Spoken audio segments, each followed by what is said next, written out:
Chapter 486. Let's go. Master Taoist Yuanmu said after his expression changed several times. Leave the hall, leave the underground palace.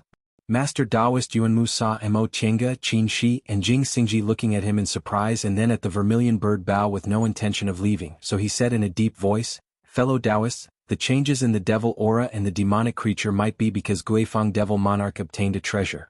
This treasure might not be as precious as the vermilion bird bow, but for a devil cultivator, it's definitely more valuable than the vermilion bird bow.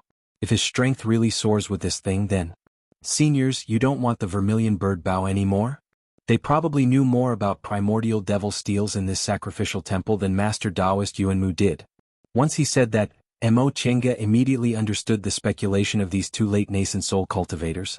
After such a thing happened in the underground palace, they naturally wanted to leave as soon as possible, but giving up the vermilion bird bow wasn't something Master Taoist Yuanmu would do. If they missed this kind of spiritual magic weapon, they wouldn't have another chance. Now this opportunity was right in front of them. Master Taoist Yuanmu's eyes flashed, but he didn't answer directly.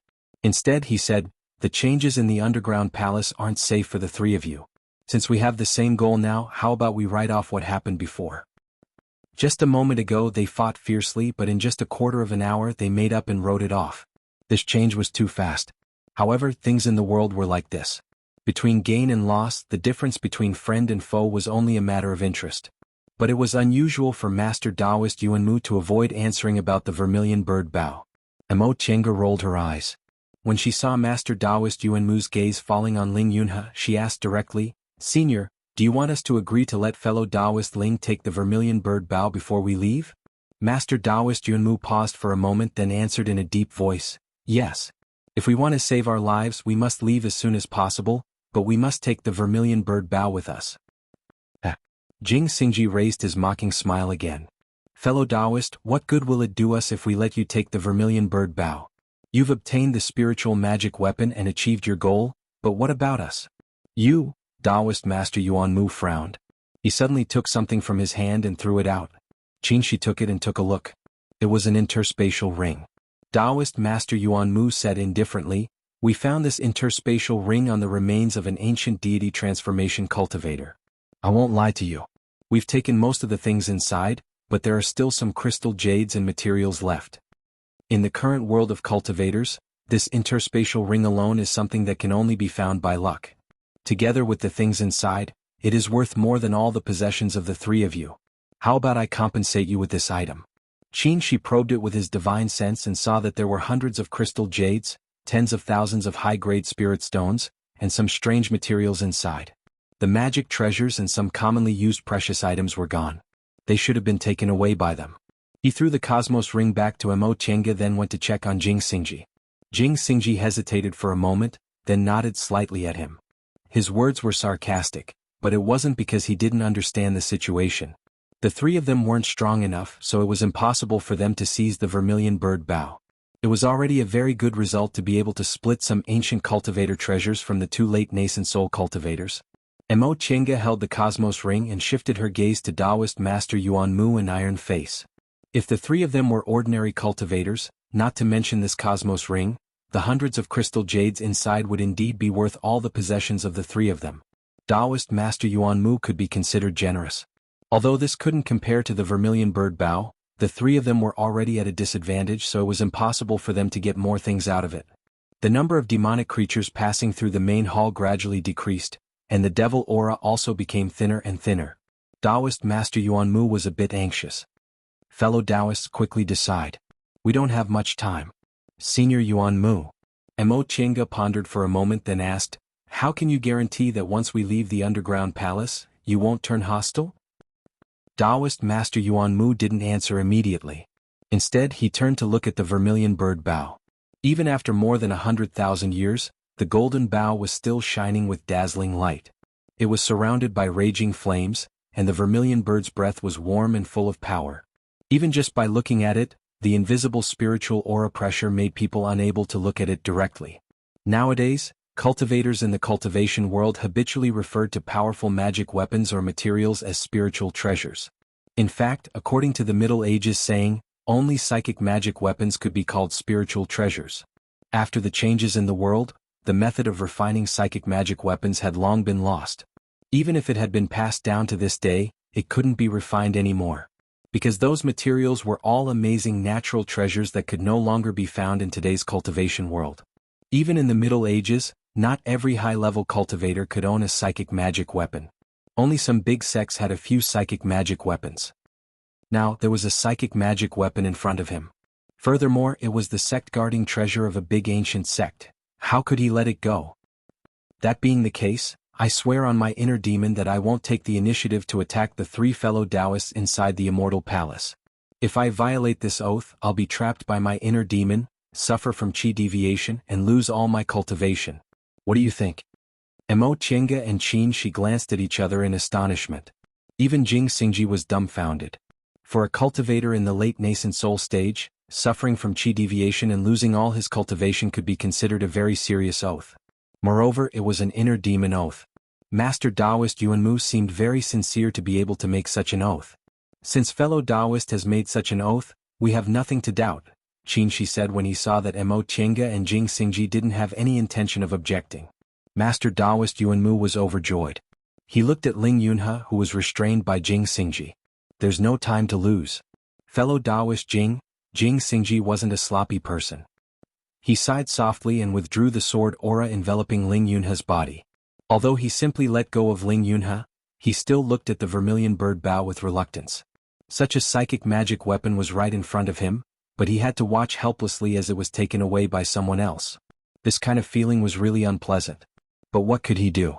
He hadn't advanced to the nascent soul realm for long, so he wasn't a match for Ling Yunhe at all. This world was like this. With strength you could seize even more treasures, and with treasures your strength would be even stronger. Yunhe, go. Under Master Taoist Yuanmu's ardent gaze, Ling Yunhe took a deep breath, then slowly walked towards the altar table. The vermilion bird bow. Before the holy object was born, he never knew that the cultivation technique he practiced since he was a child was for the sake of this psychic magic weapon. When he was little he already felt strange. He was only from a branch family, and he didn't have single or mutated spiritual roots. The nascent soul great ancestor of Ling clan obviously had his own direct descendant. His eldest brother, who was injured in the Sea of Returning Ruins and couldn't participate in the sect head selection, but he only favored him. His cultivation technique was personally passed on by his grandfather, and he often received pointers in the process of cultivation. This made his other brothers very jealous. They always said the reason why he was so far ahead of his peers was because of his grandfather's personal pointers. Otherwise, how could he compare to those geniuses with single or mutated spiritual roots by relying solely on his double spiritual roots? For this reason he cultivated assiduously and never slacked off because he wanted to prove that he was worthy of everything. But in reality? If a double spiritual root with balanced fire and water practiced the ice and fire technique, it wouldn't be inferior to a single or mutated spiritual root. And the ice and fire technique that his grandfather passed on to him was one of the top cultivation techniques of this ancient sect. Excellent aptitude, top-notch cultivation technique, good comprehension, and his unremitting hard work, all of these made him a genius. It was precisely because he was neither arrogant nor rash, and diligent that his grandfather was even more satisfied with him. Even the head Grand Supreme Elder praised him very much. He even thought that he had finally used his actions to prove his worth. However, decades ago when the Heavenly Demon Tower appeared, he only knew that there was such a reason why he received so much attention. The vermilion bird bow. It turned out that for the past 100,000 years, he was chosen by every generation of Juyin clan to take the vermilion bird bow. He couldn't deny that when he learned the truth, he was a little disappointed. It turned out that no matter how hard he worked, as long as he practiced the ice and fire technique, he would receive this kind of attention. But after thinking about it, he felt relieved. Even if that was the case, so what? In the 100,000 years of Juyin clan's existence, countless ancestors were chosen to cultivate the ice and fire technique. Most of them cultivated to the nascent soul stage, but even when they died, they couldn't wait for the opening of the Sea of Returning Ruins and couldn't see the vermilion bird bow. In comparison, what did he have to feel aggrieved? From another perspective, the opportunity passed down by the ancestral master and the greatest secret of Juyin clan were all tied to him. How great of an honor was this? As the sect leader of Juyin clan and an elite disciple nurtured by the sect since young, he had already received enough. What did it matter if he did something for the sect? Moreover, this vermilion bird bow would ultimately be controlled by him. What else did he have to be dissatisfied with? It was a psychic magic treasure. For the past 100,000 years, the ancestors of the past generations had never seen a psychic magic treasure. It was a psychic magic treasure that no longer existed in the entire human world. In the end, it fell into his hands. To a cultivator, this was an almost impossible dream. Chi! His hand touched the vermilion bird bough. The flames on it leaped twice, emitting a soft sound as if it was resisting, but the resistance wasn't intense. At that moment, a faint icy mist rose from his arm and enveloped his body. The icy mist and the flames collided and swallowed each other, eventually suppressing the resistance. Seeing this scene, Master Taoist Yuanmu looked happy, but Mo Chenga and the other two couldn't help but look disappointed. Although they'd already given up on the vermilion bird bough rationally, they still felt unwilling when they saw Ling Yunhe actually pick it up. But what could they do? They weren't as strong as him and they couldn't pick up the vermilion bird bough. It was said that spiritual treasures had their own spirituality and could choose their own masters. They had no fate with it and could only sigh helplessly. Ling Yunhe smiled. Just as he was about to pick up the vermilion bird bough, a powerful force suddenly gushed out of the bough and poured into his body. Ah! He cried out in alarm. The pain was unbearable. This force was too overbearing.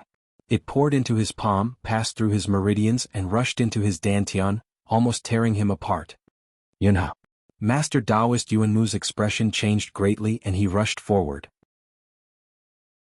Chapter 487. Spiritual Aura Explosion. Upon seeing this scene, Qin muttered in a low voice. Although it wasn't a real spiritual aura explosion, the principle was the same. The vermilion bird bough was a psychic magic weapon and was born with spirituality. If one wanted to pick it up, they had to get its approval. There was a strong vermilion bird's breath on the vermilion bird bough, so if one wanted to tame it, they had to bear this kind of divine power first. With so much vermilion bird's breath pouring into Ling Yunhe's body, if he couldn't bear it, the result would be the same as spiritual aura explosion. Master Taoist Yuanmu rushed forward, followed by Master Taoist Iron Mask. The three of them watched nervously. Could Ling Yunhe bear this kind of power? Would he tame the vermilion bird bough or would he be torn apart by the vermilion bird's breath? Logically speaking, as a core formation cultivator, his body shouldn't be able to bear this kind of power. However, he cultivated the ice and fire arts specially prepared for the vermilion bird bough by the ancient Great Ice Palace. Who knew if there was something special about this technique that could dissolve the power of the vermilion bird's breath? As the vermilion bird's breath poured in, the icy mist around Ling Yunhe's body became thinner and was gradually swallowed by the flames.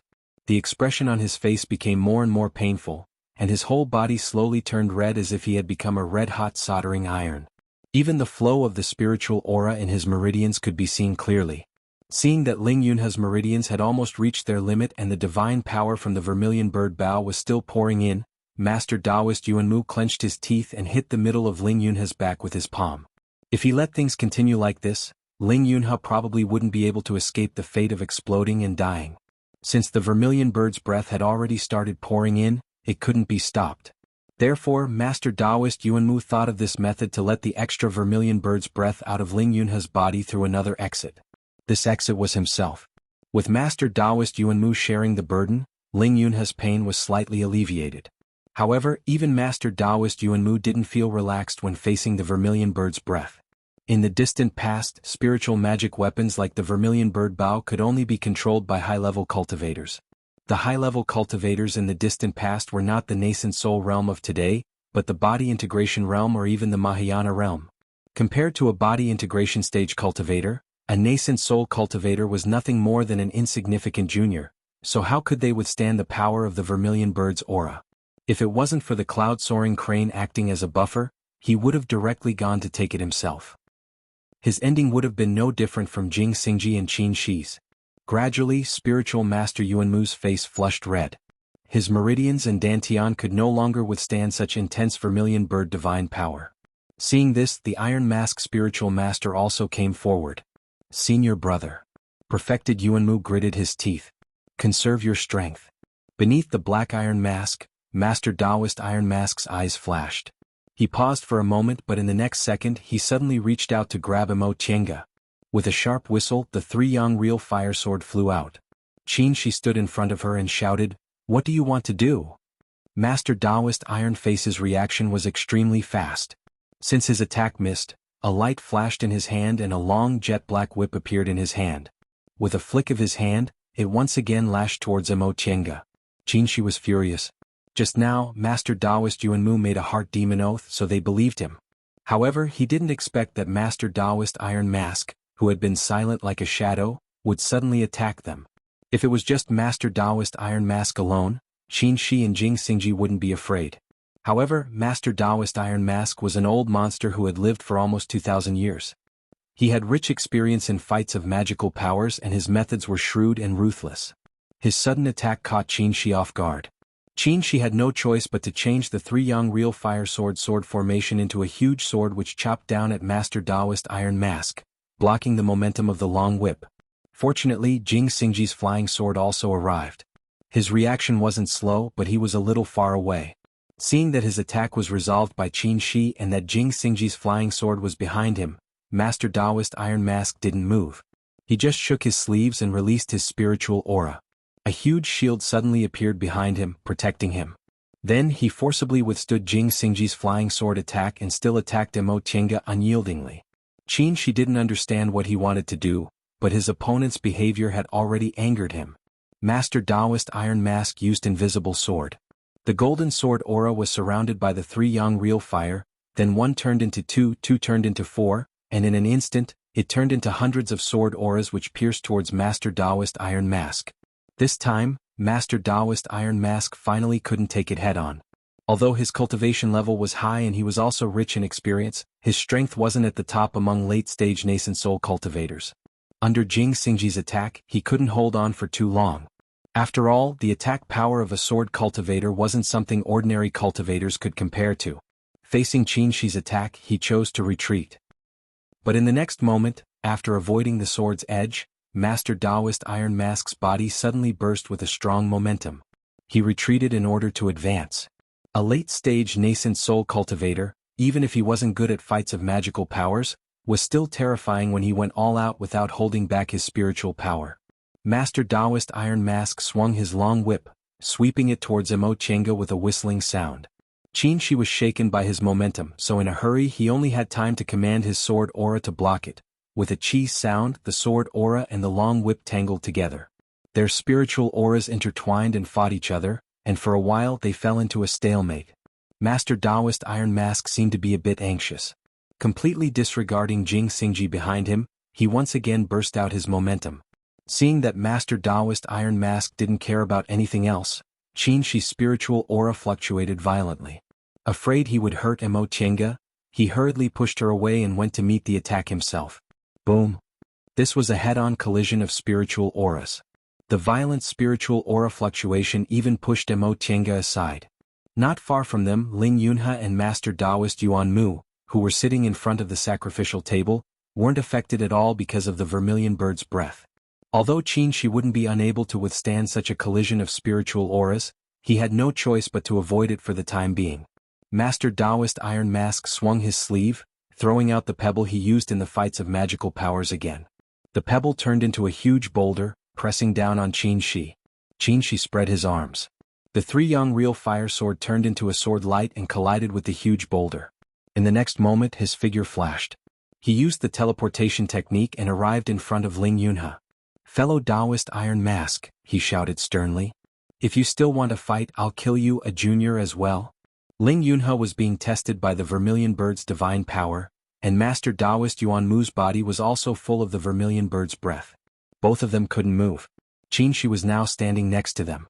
It could be said that their lives were hanging in his hands. Master Taoist Iron Mask paused, regret flashing in his eyes. Jing Xingji had already used Ling Yunhe's life to threaten them before, but he regretted that he was too anxious just now, giving Qinshi an opening. Seeing that Master Taoist Iron Mask had stopped, Qinshi turned to look at Mo Tiange. It was only when he saw that she had taken out all her magic weapons and was far away that he felt relieved. At this distance, if Master Taoist Iron Mask still dared to fight, both he and Jing Xingji would be able to stop him in time. "Fellow Taoist Iron Mask, what do you mean? Fellow Taoist Yuanmu has already made a heart demon oath. Do you think you can kill us by yourself?" Master Taoist Iron Mask's gaze shifted, but he didn't say anything. "Qin Shoujing, why are you being so polite with him?" Jing Xingji said coldly as he stepped forward with a flying sword in his hand. "No matter what he wants to do, since he's already made his move, why don't we take this opportunity to kill him? We can't defeat 2 late-stage nascent soul cultivators, but do we have to be afraid of one? Jing Xingji was a typical sword cultivator. He was the best at seizing opportunities to kill with one strike. Right now, Master Daoist Yuanmu couldn't move and only Master Daoist Iron Mask was left. If the two of them worked together, their chances of killing him would be very high. At that time, even if Master Daoist Yuanmu escaped, he wouldn't be able to do anything to them, and they wouldn't have to compromise for their lives. But Qin Shi wasn't as ruthless as him. They'd clearly agreed before and they didn't take advantage of him, so why did Master Daoist Iron Mask suddenly attack them? Moreover, his target was Mo Tiange, which was too strange. Master Daoist Iron Mask half-turned his body and said in a deep, hoarse voice, "Humph. It's not that easy to kill me." He'd been trapped in the nascent soul realm for so many years, so how could he not have 1 or 2 life-saving secret techniques? Besides, they could kill his body, but could they kill his nascent soul? Even if he was besieged by 2 late-stage nascent soul cultivators, his nascent soul wasn't that easy to kill. However, his lifespan was almost up, so even if his nascent soul escaped, it would be meaningless. Thinking up to this point, the pair of eyes exposed under the black iron mask became gloomy, and he looked regretfully at Master Daoist Yuanmu and Ling Yunhe. He'd lived for nearly 2,000 years and his lifespan was almost up. The remaining 100 or so years weren't enough for him to cultivate to the peak stage of the late stage. Even if he obtained the fated chance of the deification realm, he wouldn't have a chance to advance to the deification realm. This trip to the Sea of Returning Ruins was originally his last chance to do something for the sect. Even if he died here, it would be worth it. However, the current situation caused him to feel a sense of despair. This junior martial brother Yuanmu was much younger than him. Back then, he was already a nascent soul cultivator, while this junior martial brother was just a beginner. In just a few hundred years, he had already become a great late-stage nascent soul cultivator who could stand shoulder to shoulder with him. With nearly 1,000 years of lifespan left, this talented junior martial brother was very likely to advance to the deification realm. In addition, this brat who cultivated the ice and fire arts would go to the underground palace to get the vermilion bird bow. This was the purpose of their trip. Junior martial brother Yuanmu would obtain the fated chance of the deification realm, and that brat from Ling family would take the vermilion bird bow. The hateful thing was that it seemed very difficult to achieve now. If they couldn't resolve the vermilion bird's breath, the two of them might die here together. Deification realm? Vermilion bird bow? Everything would become a bubble. He sighed. Not for his own meaningless sacrifice but for the foundation of Jian sect. But what happened next stunned him. "This is, senior martial brother?" Mo Tiange also shouted. Qin Shi was slightly startled. He suddenly felt something was wrong. He lowered his head and widened his eyes in shock. In order to threaten Master Daoist Iron Mask, he stood very close to Ling Yunhe. At that moment, the vermilion bird's breath on Ling Yunhe and Master Daoist Yuanmu's bodies was overflowing. Their meridians and dantians couldn't contain it anymore. Without an exit, the vermilion bird's breath that was stuck on Ling Yunhe and Master Daoist Yuanmu's bodies actually spread out and turned into flames, wrapping around his body. Sharp pain. This was his first feeling. It wasn't that he hadn't been injured before. In the 100 years he was in the core formation realm, he'd suffered countless injuries, big and small. Among them, there were even a few that caused his cultivation level to plummet and he almost lost his life. However, none of them made him feel this kind of sharp pain, as if even his soul was being burned. This was the power of the vermilion bird's breath, the vermilion bird's divine power. He suddenly understood Master Daoist Iron Mask's action just now. He wanted to grab Mo Tiange and let Ling Yunhe transfer the remaining vermilion bird's breath to her body so he could use her as an exit. Unfortunately, his attack didn't hit. He failed. But inadvertently he created such an exit. What should I do? He tried to break free, but this vermilion bird's breath firmly entangled him, making him unable to move even half an inch. He felt his meridians rapidly being occupied by the heat then rushing into his dantian, but he was powerless to do anything. Hearing a familiar shout, he looked towards Mo Tiange. He saw her rushing towards him, but he couldn't even lift his hand. He only had enough time to look at Jing Xingji. "Stop her," he silently said. Chapter 488. Senior Martial Brother. "Don't go over there." Jing Xingji's figure flashed and stopped in front of Mo Tiange, shouting fiercely. Mo Tiange didn't even look at him. Jing Xingji helplessly grabbed her arm and spiritual aura gushed out from his palm. Under the fierce sword intent of a nascent soul sword cultivator, Mo Tiange couldn't move and could only watch helplessly. Qin Shi was completely engulfed by the vermilion bird's breath. His whole body was surrounded by red mist, but the vermilion bird's breath still spread out from the cloud-soaring crane's body and rushed towards him. "You can't solve anything if you go over there," Jing Xingji said calmly. "This vermilion bird's breath is so overbearing. You're only in the core formation realm. If Qin Shoujing can't stand it, you'll only die if you go." Emo Chinga couldn't hear what he said. She just watched Qin Shi being surrounded by the vermilion bird's breath, and her heart suddenly felt empty. She could only hope that the divine power on the vermilion bird bow would be exhausted before he couldn't stand it anymore. As for who the vermilion bird bow belonged to, she didn't care. She didn't care if it helped someone else, it was enough as long as he could keep his life. However, the vermilion bird's breath seemed endless. It kept pouring into the cloud-soaring crane's meridians, then flowed out of the cloud-soaring crane's body and wrapped around Qin Shi. The red mist on Qin Shi's body became thicker and thicker. In the end, he seemed to be bathed in blood, and his figure couldn't be seen clearly. Seeing this scene, Master Iron Mask was both happy and worried. He originally wanted to catch someone to share the pressure of the vermilion bird's breath, but Qin Shi and Jing Xingji were nascent soul cultivators, so he had to attack Emo Tienga, who had the lowest cultivation level. He didn't expect that the vermilion bird's breath would find Qin Shi. He was already in the middle stage of the nascent soul realm, so he could bear much more divine power than Emo Tienga. Maybe he alone would be enough. However, this vermilion bird's breath was so strong. Seeing that Qin Shi's body was already covered with it and showed no signs of stopping, Master Iron Mask couldn't help but worry. If Qin Shi wasn't enough, what should he do? His original plan was to risk his life to share the burden of the vermilion bird's divine power, but they had already fought just now.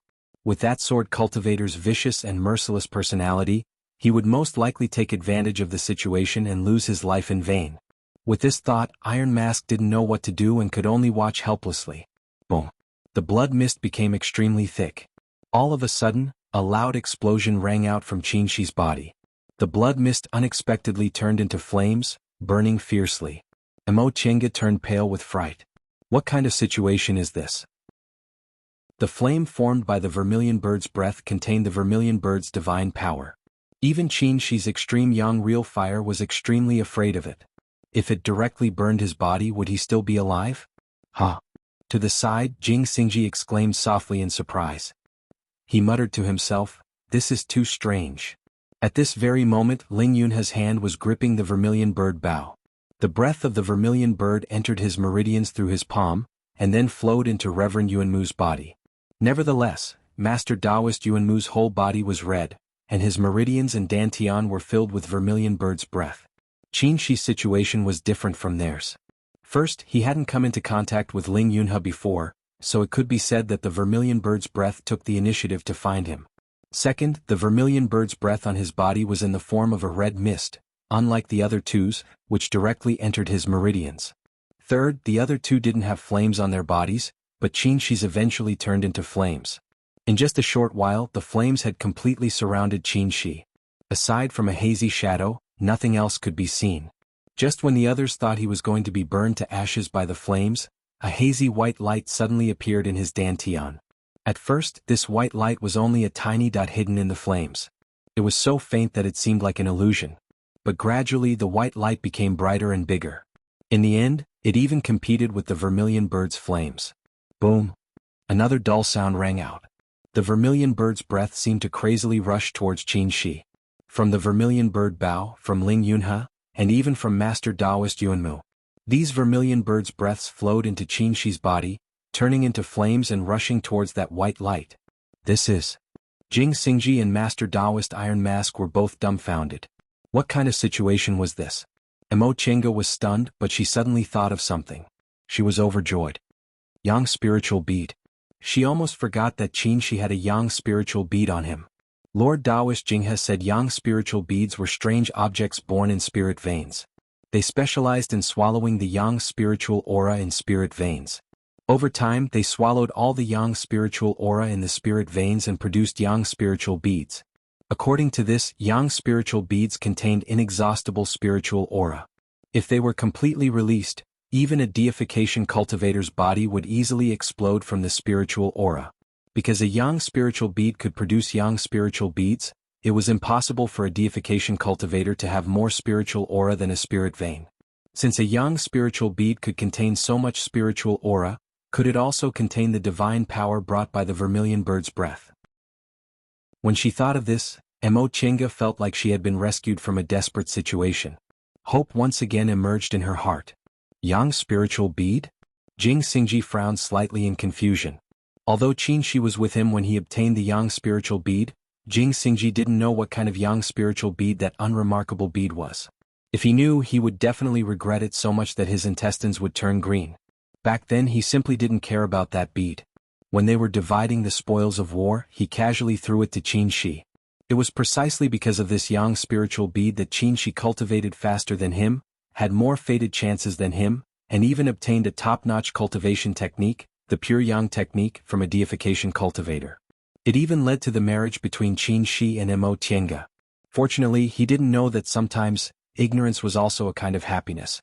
The white light became brighter and brighter, and the speed at which the vermilion bird's breath rushed towards Qin Shi also became faster and faster.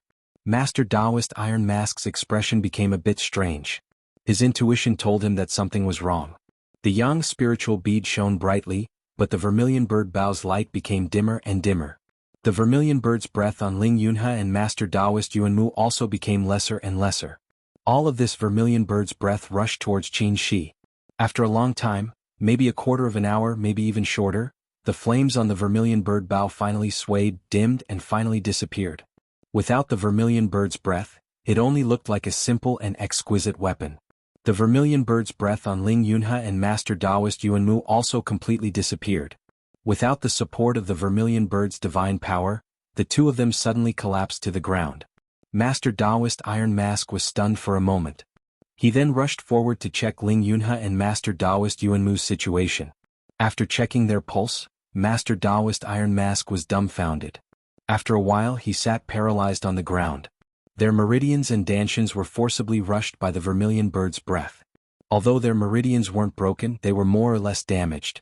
Ling Yunhe was in a slightly better condition. He cultivated the ice and fire arts, so the fire spiritual aura in it was compatible with the vermilion bird's breath. It was just that his meridians were forcibly widened and were slightly damaged. Master Taoist Yuanmu, on the other hand, had his meridians broken and he almost had no spiritual aura left. This vermilion bird bow was, after all, an ancient spirit-seeking magic weapon. Even though Master Taoist Yuanmu was already a great cultivator in the late nascent soul stage, he still couldn't bear such a powerful vermilion bird's divine power. What made Master Taoist Iron Mask so pale was actually the vermilion bird bow on the offering table. Without the vermilion bird's breath, it would also lose the vermilion bird's divine power. Would it still be a spirit-connecting magic weapon? Besides, Ling Yunhe had already fainted, but the vermilion bird bow was still sitting on the offering table. No matter how he looked at it, it didn't look like the vermilion bird bow had already been subdued. He couldn't help but think, could it be that the ancestors' dying wish and the efforts of Juyin Sek's 100,000 years and more than 100 generations were simply an illusion? Was their guess wrong, or was Ling Yunhe's cultivation level not high enough? The flames on Qin Shi's body also slowly dimmed. When the last flame disappeared, the vermilion bird bow on the offering table swayed a bit, then flew towards him. Along with the flames, it entered his body. Because the yang spiritual bead absorbed the vermilion bird's breath, its color was no longer pure white but light red. After it completely swallowed the vermilion bird's breath, the yang spiritual bead flashed for a moment before its light also slowly dimmed and eventually disappeared. As for Qin Shi, he fell head first. "Senior Marshal Brother!" Mo Chinga shouted. Seeing that there was no more danger, Jing Xingji withdrew his sword intent and let go of her. She rushed forward, knelt down and helped Qin Shi up. Qin Shi's eyes were closed, his teeth were tightly clenched, and his complexion was deathly pale. Mo Chinga's heart was beating fiercely. She reached out to feel his pulse and found that there was still spiritual breath flowing. Only then did she heave a sigh of relief, feeling a little vitality in her empty heart. He's alive, at least he's still alive. Jing Xingji walked over and also felt Qin Shi's pulse, but the wrinkle on his brows became tighter and tighter. "What's wrong?" Mo Chinga asked nervously. Due to the gap in their cultivation levels, she couldn't use her spiritual aura to investigate the specific situation inside Qin Shi's body. She only knew that there was spiritual aura in his meridians. After a long time, Jing Xingji finally let go of Qin Shi's pulse and said, "It's very bad. The spiritual aura inside his body is almost empty, his sea of knowledge is closed, and his dantian is damaged. He glanced at Emo Chenga, deliberated over his words, then said carefully, although he didn't die this time, I don't know if he can hold on in this kind of situation. Emo Chenga was stunned for a while. She had also encountered this kind of situation before when her sea of knowledge was closed. The sea of knowledge was where one's thoughts resided. Once the sea of knowledge was closed, a person was equivalent to a living dead without consciousness. What was worse was that the spiritual aura inside his body was almost empty, and his dantian was damaged. Without consciousness, cultivators couldn't cultivate, and without cultivating they couldn't absorb spiritual aura to heal their injuries. If they couldn't heal their injuries, their dantian's injuries would worsen step by step. At that time their bodies would slowly collapse and they would die unconsciously. Even if they survived, their cultivation levels would drop a lot when they woke up one day. Fortunately, Qin was already a nascent soul cultivator. His body was reconstructed when he formed his nascent soul, and he also practiced body refining techniques. As long as his dantian was protected, his body shouldn't shrink. But even so, it was unknown when he would open his sea of knowledge and wake up. Maybe 1 or 2 days, maybe 1 or 2 years, or even 10 or 100 years. This was the reason why Jing Xingji found it hard to say. In the main hall, the 3 living people and the 3 half-dead people all fell into silence. After a while, Jing Xingji suddenly raised his head vigilantly. We can't delay any longer. Let's get out. The devil aura outside had almost completely dissipated. In other words, if Master Taoist Yuanmu's guess was correct, the primordial devil aura had already been absorbed. If the person who absorbed the primordial devil aura needed time to fuse with it, that would still be a good thing. But if he came to the main hall immediately, Master Taoist Iron Mask seemed to be roused. He looked at the unconscious Ling Yunhe and Master Taoist Yuanmu and stared at them with a heavy gaze. Jing Xingji immediately sensed it. With a shake of his arm, the flying sword hovered in the air. But Master Taoist Iron Mask didn't make a move. After a moment of silence, he pulled Ling Yunhe and Master Taoist Yuanmu up without saying a word and flew away without looking back. Seeing this, Jing Xingji's tense nerves relaxed. There was a huge gap between his and Master Taoist Iron Mask's cultivation levels. If they fought, it would be really bad. But if he ignored these 2 people and fled on his own, he would feel bad. He lowered his head to look at the unconscious Qin Shi and the heavy-looking Emo Chenga. All of a sudden he really wanted to slap himself. Jing Xingji had lived for nearly 300 years and had always been decisive and ruthless. He never hesitated when he had to be ruthless. In the current situation, if he was ruthless enough, he should have seized the opportunity to snatch them away. Even if he couldn't snatch them away, he should have run far away to avoid trouble. But why couldn't he move now? Chapter 489. Fellow Taoist Qingwei. Jing Xingji's voice brought Emo Chenga back to reality. She took a deep breath and tried her best to calm down. Things had already happened. It was useless to be sad and dazed. She should think of a way to solve it. She lowered her head and looked at his ignorant appearance. She made up her mind. Every time it was you who protected me. This time let me protect you. Let's go. Jing Xingji felt comforted when he saw the light in her eyes. Emo Qingwei knew what was important. If she only cared about being sad at this time, he would feel sorry for Qin Shoujing for marrying such a stupid woman. Emo Chenga looked up and suddenly asked, Fellow Taoist Jing, can you protect us from the passage to the Immortal Palace by yourself? Jing Xingji was stunned and said nothing. The temporarily opened passage to the Immortal Palace was extremely dangerous. Not to mention protecting a living dead and a core formation cultivator, he was already in danger when he came in. With the experience of coming in, it would be a bit easier for him to go out, but that was it. We can't go, Emo Chenga said slowly. There's not much time left. Presumably, the surviving cultivators in the Immortal Palace have already left. I'm only in the core formation realm, and Senior Martial Brother is half dead. They know we got treasures from the Immortal Palace. As soon as we show up, I'm afraid we won't be able to escape the fate of being killed and robbed. At that time, even the kindest revered Wu Ming couldn't stand up to protect them. She looked up at Jing Xingji and said, Fellow Taoist Jing, it's already good enough that you can leave here safely by yourself. There are so many late-stage cultivators outside. How can you protect the 2 of us? Besides, if you stay with us, you'll also be implicated. Although you're very annoying, you're always trustworthy at critical moments. I don't want to drag you down anymore. Jing Xingji showed a bitter smile. He really didn't know whether he should be happy or depressed. Although he was extremely unlucky and wasn't liked by his master, He had always been successful among women. In the end, she said he had a very annoying personality. Even so, in the cultivation world where there were few sincere people, she was willing to trust him. Looking down at the woman in front of him, he suddenly heaved a long sigh. The death of his master and the unfair treatment he received in the ancient sword sect caused him to harbor hostility towards everyone in the world. For so many years he had always put on a playful attitude. His tongue was like honey and his attitude was frivolous. However, in reality he was just a bystander, not willing to get close to everyone. Qin Shoujing was an exception because when they first met, she was still a proud son of heaven. It was also because from the beginning to the end, whether she was a proud son of heaven or an abandoned disciple of Gujin sect, his attitude was always the same. He actually held a certain amount of gratitude towards Qin Shoujing. Because Qin Shoujing was the only person he could be sure of who treated him with sincerity. And now, there was one more, a person who expressed his sincerity to him regardless of whether he liked or hated him. We still have to leave the underground palace. It's very dangerous here. Jing Xingji said, as for after we leave, if you're willing to part with your treasures, we can trade with others in exchange for their protection. Mo Chenga shook her head lightly. Who should I trade with?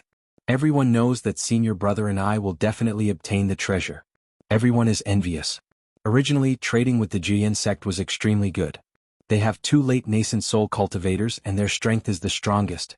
But now, Jing Xingji also fell silent. She was right.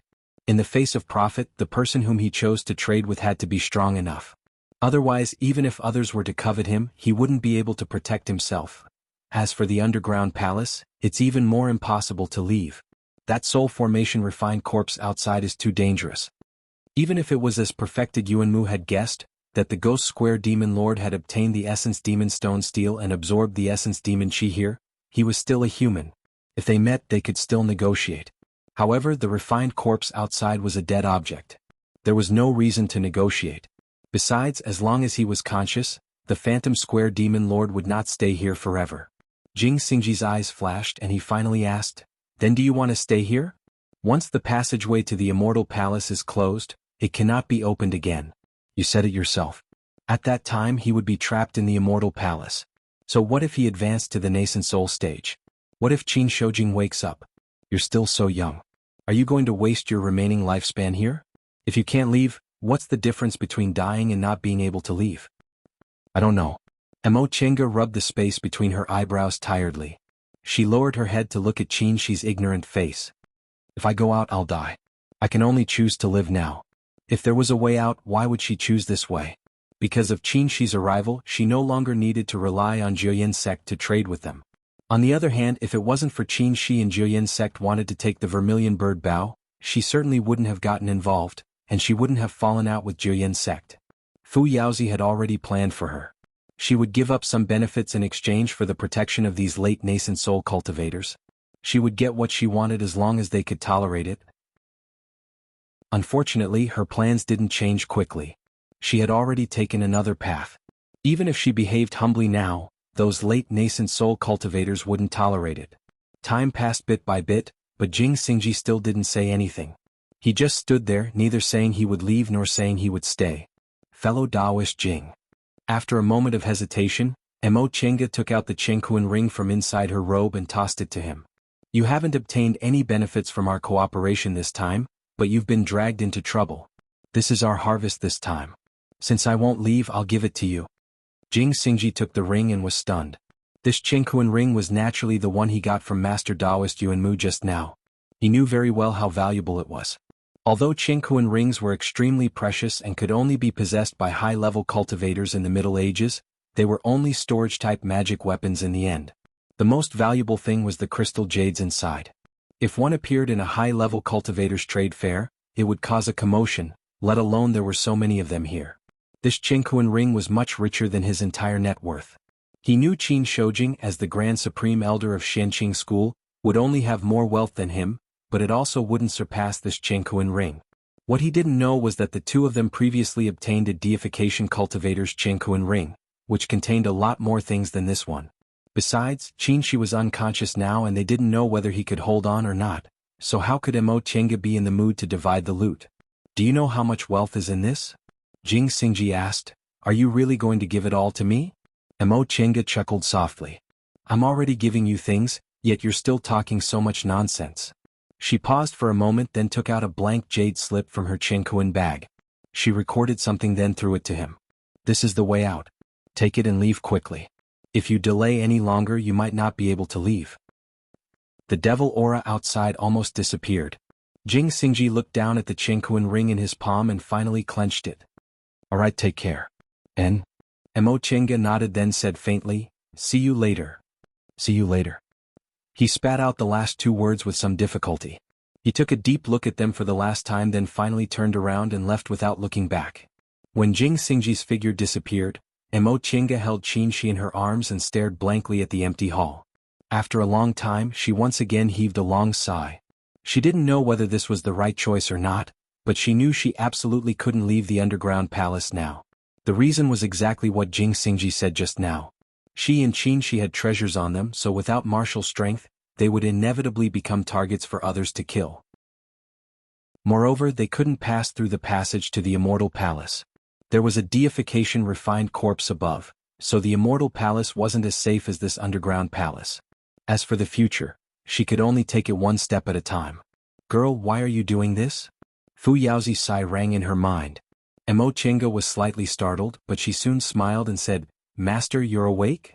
As time passed, Fu Yaozi's divine sense became weaker and weaker, and he had to rest longer and longer. Fu Yaozi said, if you give up on your senior martial brother, you can definitely go out with that sword cultivator boy.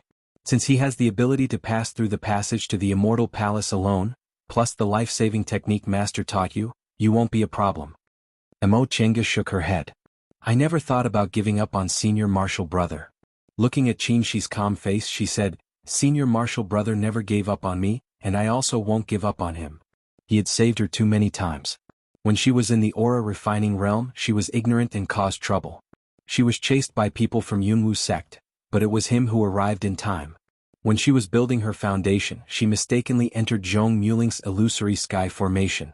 It was also him who rushed over regardless of the dangers. When she was forming her gold core on Demonic Mountain, he would rather face danger alone to protect her. This time she went to Yunzhong and couldn't go back. It was him who didn't hesitate to cross the South Sea to find her. Maybe at first it was only because of responsibility, but with so much affection she couldn't let him down. She never wanted to let him down. If she gave up on him, so what if she left the Immortal Palace? Although her goal was the Great Tao, she would never go against her heart. After a long silence, Fu Yaozi said, sure enough, I didn't choose the wrong person. If you give up, you won't be worthy of me passing on my mantle to you. Mo Chinga just smiled and didn't say anything after being praised. She didn't know the extent of the injury to Qin Shi's dantian, but it didn't mean she couldn't do anything. She took out a 9 Revolutions Yang Restoration pill from her chinkuan bag and fed it to him. Then she helped him up and transferred her Yin spiritual aura to him. As long as his dantian was preserved, he could keep his cultivation level and have a chance to wake up. Now she transferred her spiritual aura to him first, letting the Yin spiritual aura combine with the Yang spiritual aura in his body. That way they could form a cycle and slowly repair his dantian. As for the extent of the repair, that would depend on heaven's will. Time passed slowly, but the underground palace was still quiet. Even the original devil disappeared without a trace. Guifeng Devil Monarch and his disciple were nowhere to be seen. After a long time, Mo Chinga finally stopped healing. She tiredly wiped the sweat on her forehead. Just now, she blocked the rebound of the Vermilion Bird's divine power for Qin Shi. Then she was affected by the spiritual aura pressure of the 4 nascent soul cultivators fighting, causing her spiritual aura to be in disorder. Her current state wasn't very good, so this was all she could do. She checked Qin Shi's condition. Seeing that his complexion wasn't as unsightly as before and that the spiritual aura inside his body seemed to have increased, she heaved a sigh of relief. She planned to rest for a while, then enter the virtual sky world to recuperate. Even if she was trapped here, it didn't mean she had given up her pursuit of the Great Tao. She had to heal her injuries and cultivate. After the spiritual aura inside her body calmed down, she held Qin Shi and was about to enter the virtual sky world when her divine sense sensed someone approaching. Chapter 490. At this time, the passage to the Immortal Palace was about to close, so everyone should be rushing to leave. Why was there still someone here? Mo Chinga was about to enter the virtual sky world when she sensed a strong sword intent from this person. A thought flashed in her mind. She stopped summoning the virtual sky world and turned to look. "I'm back," the person said weakly and showed her a bitter smile. Emo Chenga was stunned. "You, why didn't you leave? He said they'd meet again, but he didn't have to be so fast, right?" "Alas." The person heaved a long sigh. Who else could it be but Jing Xingji? He must have been gone for a long time, right? According to the map she gave him, he should have left the passage to the Immortal Palace. Why did he come back? Emo Chenga was very confused. Jing Xingji spread his hands and said, "It seems I'm destined to stay here with you too. What's going on?" Emo Chenga was confused. Without her and Qin Shi dragging him down, with Jing Xingji's ability, it shouldn't be difficult for him to leave the passage, right? Why did he come back? Jing Xingji sighed deeply. Fatigue appeared on his face as he tossed something over to her. Emo Chenga caught it. It was the interspatial ring. Jing Xingji said, "Although I'm cruel and merciless, I never break my promise. I cooperate with others, but I won't take the spoils for myself. This time, I suffered because of you, so I took all the high-grade spirit stones and most of the crystal jades inside as compensation. This is yours." Although the universe ring was rare, it was just a storage magic treasure after all. For him, high-grade spirit stones and crystal jades were more practical, as they could help him cultivate. Among them, the crystal jades could also be embedded into his life-flying sword, which was much more effective than the crystal soul jade. After refining them, the power of the flying sword would increase greatly. Jing Xingji was stunned at this thought. If he couldn't get out and was locked in this immortal palace for the rest of his life, what would the power of his flying sword matter? When he left the celestial pole, he thought that if he became a venerable sword in the late stage of the nascent soul realm one day, he must return to the celestial pole and Gujin sect to take back what belonged to him and his master. Therefore, although he became an individual cultivator and wandered around, he never gave up on himself. But now, when he came back, the idea of revenge never crossed his mind. In the end, he smiled bitterly. Forget it, it wasn't that he didn't want to go out. Who asked him to be so unlucky to meet these two nemesis? Emo Chenga held the Chengquan ring and stared at Jing Xingji, waiting for his explanation. Jing Xingji sighed again. He had sighed more today than he had in the past few hundred years. In the next moment, he frowned and spat out a mouthful of blood. Daoist Jing.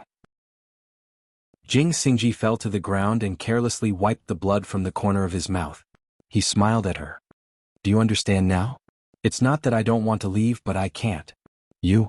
Emo Chenga's gaze was complicated as she asked in a low voice, "Who are you?" "Of course it's those two from the Jiyan sect." Jing Xingji said faintly, "I met them again in front of the Immortal Palace's passageway. That mid-stage nascent soul realm cultivator has been recuperating up there and hasn't come down yet. One of them is in the middle stage and the other is in the late stage. I can only run for my life." Emo Chenga was speechless for a long time. Just now, Master Daoist Iron Mask didn't attack them because he was alone and he had to take Master Daoist Yuanmu and Ling Yunhe into consideration. If they left this place and met up with Ling Xiu and ran into Jing Xingji again, they would naturally vent their anger on him. Although Jing Xingji was powerful, he was only in the early stage of the nascent soul realm. When he was besieged by a mid-stage cultivator and a late-stage cultivator, he could only flee. Emo Chenga didn't feel too guilty about this. Jing Xingji chose to cooperate with them, so he naturally had to bear the risks. But in any case, his inability to leave was related to the two of them. The most important thing was that the three of them were now in the same boat. The passageway to the Immortal Palace was about to close, and they didn't have the strength to go out. After a long time, Emo Chenga also sighed. She took out a bottle of medicinal pills from her Chengquan bag and threw it to him. "There's no other way. Recuperate first." Jing Xingji took it, opened the jade bottle and sniffed it. His eyes brightened. "You really have a lot of good things. You even have 9 transformations Yang return pill. Right, Qin Shoujing's pill concocting skills aren't bad, and he's rich, so he naturally used whatever was useful." He poured out a pill and swallowed it. After thinking for a while, he carefully put the whole bottle of medicinal pills into his robe and said, "It's mine. In any case, you're also somewhat responsible for me not being able to leave, so I'll take some compensation first." Emo Chenga didn't know whether to laugh or cry. He was really, quickly recuperate. Stop talking nonsense. Although these medicinal pills were precious, they didn't lack spiritual plants and could concoct them at any time, so giving him a bottle was nothing. However, this was troublesome. With other people here, how could she enter the virtual sky world? After thinking for a while, she shook her head helplessly. Forget it.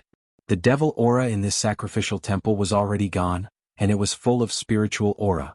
There was also the remnant vermilion bird's breath, so it wasn't much worse than the virtual sky world. In any case, she still had a lot of medicinal pills, so she could just recuperate here. As for the future, if she really couldn't get out, there would always be opportunities. With that thought in mind, she took out a piece of demonic beast skin from her Chenkuan bag and helped Qin-Shi settle down. She also swallowed a medicinal pill, then sat cross-legged to adjust her breath. In order to heal Qin-Shi, Mo Tiange almost used up all the spiritual aura in her body. This adjustment took almost a day and a night. When she opened her eyes, Jing Xingji was no longer there. The passage to the Immortal Palace was closed, so presumably there was no one else. Maybe he went outside to take a walk. They didn't know how long they would stay here, so it was good for him to familiarize himself with the environment. Mo Tiange thought for a while and took advantage of Jing Xingji's absence to take Qin-Shi into the virtual sky world. As soon as she entered, she released Xiaohua and Xiaofan. They wouldn't fight, so they could continue cultivating in the virtual sky world. As for Feifei, it was useful outside. Seeing Xiaofan, she couldn't help but remember her promise to the Sea Dragon clan. If one day she passed away or if she was fated to advance to the deification realm, she would terminate the spiritual beast contract and let it go back to the Eastern Sea. Now that she was locked in this immortal palace, she didn't know whether she could still keep her promise. She shook her head and put this matter at the back of her mind. She would try her best to fulfill her promise, but she obviously couldn't now. Soon after, she packed up some things and took Qin-Shi out of the virtual sky world, returning to the Vermilion Bird main hall. There were no other buildings in this underground palace except for this sacrificial temple. Although the spiritual aura inside was abundant, it was too gloomy. If there was a chance, she still had to go upstairs. But she couldn't do it in the short term because that deification realm refined corpse was still wandering above. With that thought in mind, Mo Tiange took things out of her Chenkuan bag one by one. Before long, Jing Xingji came back. His steps were light and he was in good spirits. Apparently, his injuries had recovered well. When he saw Mo Tiange, he was stunned for a long time before he pointed at the things around her and asked, I can't leave for the time being, so I have to live more comfortably, right?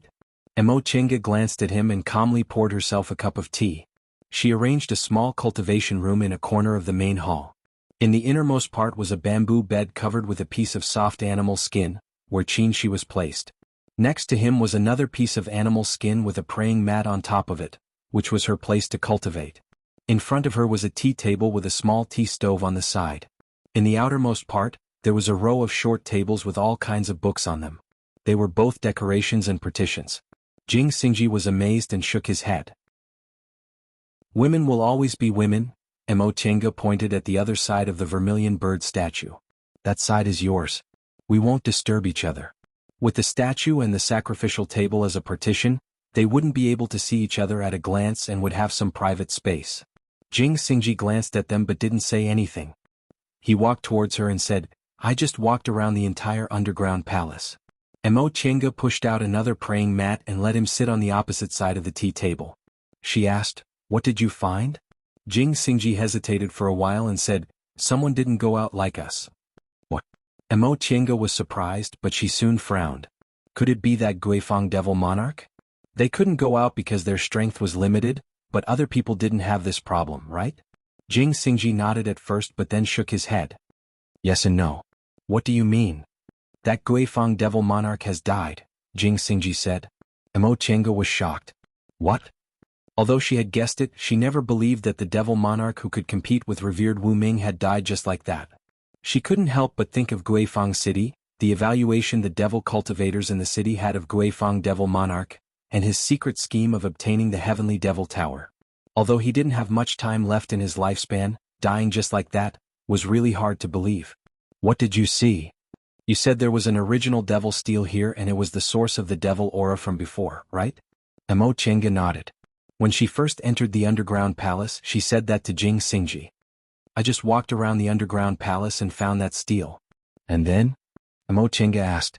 Could it be that Guifang devil monarch couldn't absorb that much original devil aura so his body exploded and he died? Guifang devil monarch died next to that steel, Jing Xingji said, but there's still one person alive. Mo Tiange was stunned and blurted out, Yang Qingji? Yes, it's him, Jing Xingji said. Right now his whole body is covered in devil aura, and there are countless devils scattered around him. However, the devil aura of these devils has all disappeared, and they've become dead things. Mo Chinga's expression changed. Could it be that the one who cultivated the great primordial devil technique and absorbed the devil aura here was him? Great primordial devil technique? Jing Xingji asked. Mo Chinga nodded slowly. Yes, a top-notch devil path cultivation technique is recorded on that stele. It's the great primordial devil technique. Jing Xingji frowned and thought about it, but in the end he couldn't figure it out and shook his head. Aside from that time on Demonic Mountain, he didn't have any contact with Master Songfeng, so he didn't know that Master Songfeng cultivated the great primordial devil technique, so he didn't know what kind of devil technique it was. I don't know what the great primordial devil technique is, Jing Xingji said. When I saw that boy practicing devil technique, I wanted to kill him with my sword. But on second thought, the passage to the Immortal Palace has disappeared, so it's good to have one more person. Maybe he'll be of help when we find a way out. Fortunately, you didn't kill him. Mo Chinga breathed a sigh of relief. She and Yang Qingji could be considered old acquaintances and he was a decent person. After thinking for a while, she frowned again. How did Guifeng Devil Monarch die? Since he died, why is Yang Qingji still alive? I don't know about that, Jing Xingji said. Guifeng Devil Monarch died next to Yang Qingji and he seemed to be a Dharma protector. I guess he probably died to protect his disciple. Chapter 491. Mo Chinga fell into contemplation. They originally guessed that Ghost Square Demon Monarch absorbed the primordial devil aura, but they didn't expect him to die, and the person who cultivated the primordial devil art was Yang Qingji. Yang Qingji was only in the middle stage of the core formation realm now. Even if he absorbed the primordial devil aura, he couldn't advance immediately, so he couldn't get out. This is going to be fun. Mo Chinga shook her head and sighed. I thought we were unlucky enough, but I didn't expect someone else would be unlucky as well. Let's not talk about this first. Jing Xingji asked, Are you familiar with this person? Is he reliable? If I have a grudge against him, I'll kill him to avoid future troubles. That's not necessary. Mo Chinga shook her head. Although I don't have a deep friendship with him, we cooperated once. He's a good partner. Now that he can't get out and there's no conflict of interest between us, we can live in harmony. Maybe we can even work together to get out. And? Jing Xingji thought about it and agreed. But we can't be careless. If he wakes up, I've prepared for it. Mo Chinga smiled and pointed around the hall. It's hard for ordinary people to notice this defensive formation. If he finds this place, it'll warn us. Jing Xingji didn't notice it just now, so he couldn't help but exclaim, Your attainments and formations are really good. Mo Chinga just smiled bitterly and didn't answer. No matter how good her attainments and formations were, they couldn't exceed her realm by too much. She couldn't do anything about the ancient restrictions around this immortal palace. Jing Xingji turned to look at Qin Shi and asked, How is he? Mo Chinga put away her melancholy, knelt up, and pulled Qin Shi's fur. I don't know. I can only feed him healing pills every few days, hoping it can slowly heal the injury in his dantian. Jing Xingji frowned. If Qin Shi's sea of knowledge was closed, he couldn't cultivate. If his body was full of spiritual aura, this method would work. However, his spiritual aura was almost empty, so it was hard to say whether this method would be effective or not. Medicinal pills also needed to be refined with spiritual aura to release their medicinal effects. Otherwise, most of the medicinal effects would be wasted. He reached out to check Qin Shi's pulse. After a while, a surprised expression appeared on his face. Where did the spiritual aura in his body come from? Due to the gap in their cultivation levels, Mo Chinga couldn't clearly probe Qin Shi's situation. At that moment, she asked with concern, How is he? Jing Xingji said, A day ago the spiritual aura inside his body was almost empty. But now there's weak spiritual aura circulating. After examining for a while, he said with certainty, That's right, this spiritual aura is circulating on its own. How strange could it be that his sea of consciousness was not closed? That's not it. Jing Xingji was puzzled no matter how he thought about it, but Mo Chinga's spirit was greatly aroused. She naturally knew the reason. The two of them no longer had pure yin and yang constitutions. She cultivated the origin, while Qin Shi cultivated the three primordial cycles. Both of them had the concept of endless cycles. There was residual spiritual aura inside Qin Shi's body. After Mo Chinga poured her own spiritual aura into his body, the yin and yang aura automatically formed a cycle, which was why this happened. Since there was a small cycle inside his body, the spiritual aura wouldn't completely disperse. As long as she replenished his spiritual aura from time to time, the medicinal power of the medicinal pills for healing could also be dissolved.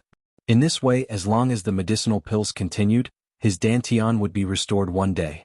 Once his injuries were healed, the possibility of his sea of consciousness opening would be very high.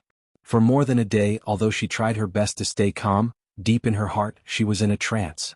She was confused about many things, so she couldn't concentrate. It was only now that she felt her mind was clear and full of vitality. How's his dantian? Is it better? This time Jing Xingji took a long time to examine it. He answered, although it's not very obvious, it's a bit better than before. He paused for a moment, then said, there's something inside his dantian. It's very powerful, I can't get close to it. Jing Xingji then turned to look at her, seemingly waiting for her to explain. Mo Chenga knew this should be the yang spiritual bead. However, it wasn't good for her to explain it to others, so she said, years ago, he had a fated chance and obtained a treasure. This thing was refined in his dantian so it can contain a lot of spiritual aura. Presumably, the thing that absorbed the vermilion bird's breath just now was this thing. I see. He never understood why Qin Shi absorbed the vermilion bird's breath completely, causing the vermilion bird bow to also become his. Now that Mo Chenga said this, he finally understood what happened. However, both the vermilion bird's breath and the vermilion bird bow were absorbed by this thing. Does this mean it recognizes him as its master? How could Mo Chenga answer this question? This was also her first time seeing a psychic magic weapon. Jing Xingji also didn't expect to get an answer from her. He thought for a moment, then said with a smile, this time Qin Shoujing really profited from a disaster. Many cultivators can't even see a psychic magic weapon in their entire lives. Mo Chenga heard the jealousy in his words and couldn't help but laugh. Even if he obtained the vermilion bird bow, what's the use? We're trapped here now and I don't know when we'll be able to leave. That's not necessarily true, Jing Xingji said. Don't you know the secret technique to open the passage to Immortal Palace? It's just that no one can use it. Right now there are 4 living people in this Immortal Palace. You, me, Qin Shoujing, and that devil cultivator boy. If we all cultivate to the nascent soul realm, why are you looking at me like that? Mo Chenga said, I want to see whether you can read minds or not. Jing Xingji was speechless for a while. So, you've already thought about this matter? Mo Chenga nodded. You're right, but not completely right. I can indeed learn that secret technique from that senior, but the power needed to open the passage to Immortal Palace isn't ordinary. Previously, the spiritual aura provided by the other 4 late-stage nascent soul cultivators and my 5 senior martial brothers was enough to open the passage. If there were only 4 of us, we'd have to all advance to the late stage to realize it. All of us in the late stage. Disappointment flashed in Jing Xingji's eyes. Mo Chenga and Yang Qingji hadn't advanced to the nascent soul realm yet, and he himself had just advanced to the nascent soul realm not long ago. According to common sense, it would take at least several hundred years for him to advance to the late stage, let alone Qin Shoujing. Seeing his expression, Mo Chenga smiled. There's another way. What is it? Jing Xingji's hope was reignited. One of us can advance to the deification realm. As long as there's one deification cultivator, this secret technique can be used. Seeing Jing Xingji's expression, she laughed even more happily. What's with your expression? Saying it's useless? Jing Xingji rolled his eyes. Advancing to the deification realm was more difficult than advancing to the late stage of the nascent soul realm. But at least there's hope. She looked down at his sleeping face and said softly, as long as there's hope, we can't give up. Jing Xingji looked at her in silence for a long time and suddenly said in a deep voice, Mo Qingwei, now I know why Qin Shoujing chose you. Without waiting for Mo Chenga to speak, he stood up and walked to the other side of the statue. His voice was low. You two are very similar. You're really lucky to meet a person whose soul matches yours. After her initial communication with Jing Xingji, the two of them lived a life of occasional communication without disturbing each other. Usually, in addition to looking after Qin Shi, Mo Chenga cultivated, studied cultivation techniques and learned miscellaneous things. Occasionally she would concoct medicinal pills and concoct healing medicinal pills for Qin Shi. She was worried about Qin Shi, so she stayed in the main hall and left Fei Fei to inquire about the situation in the surroundings.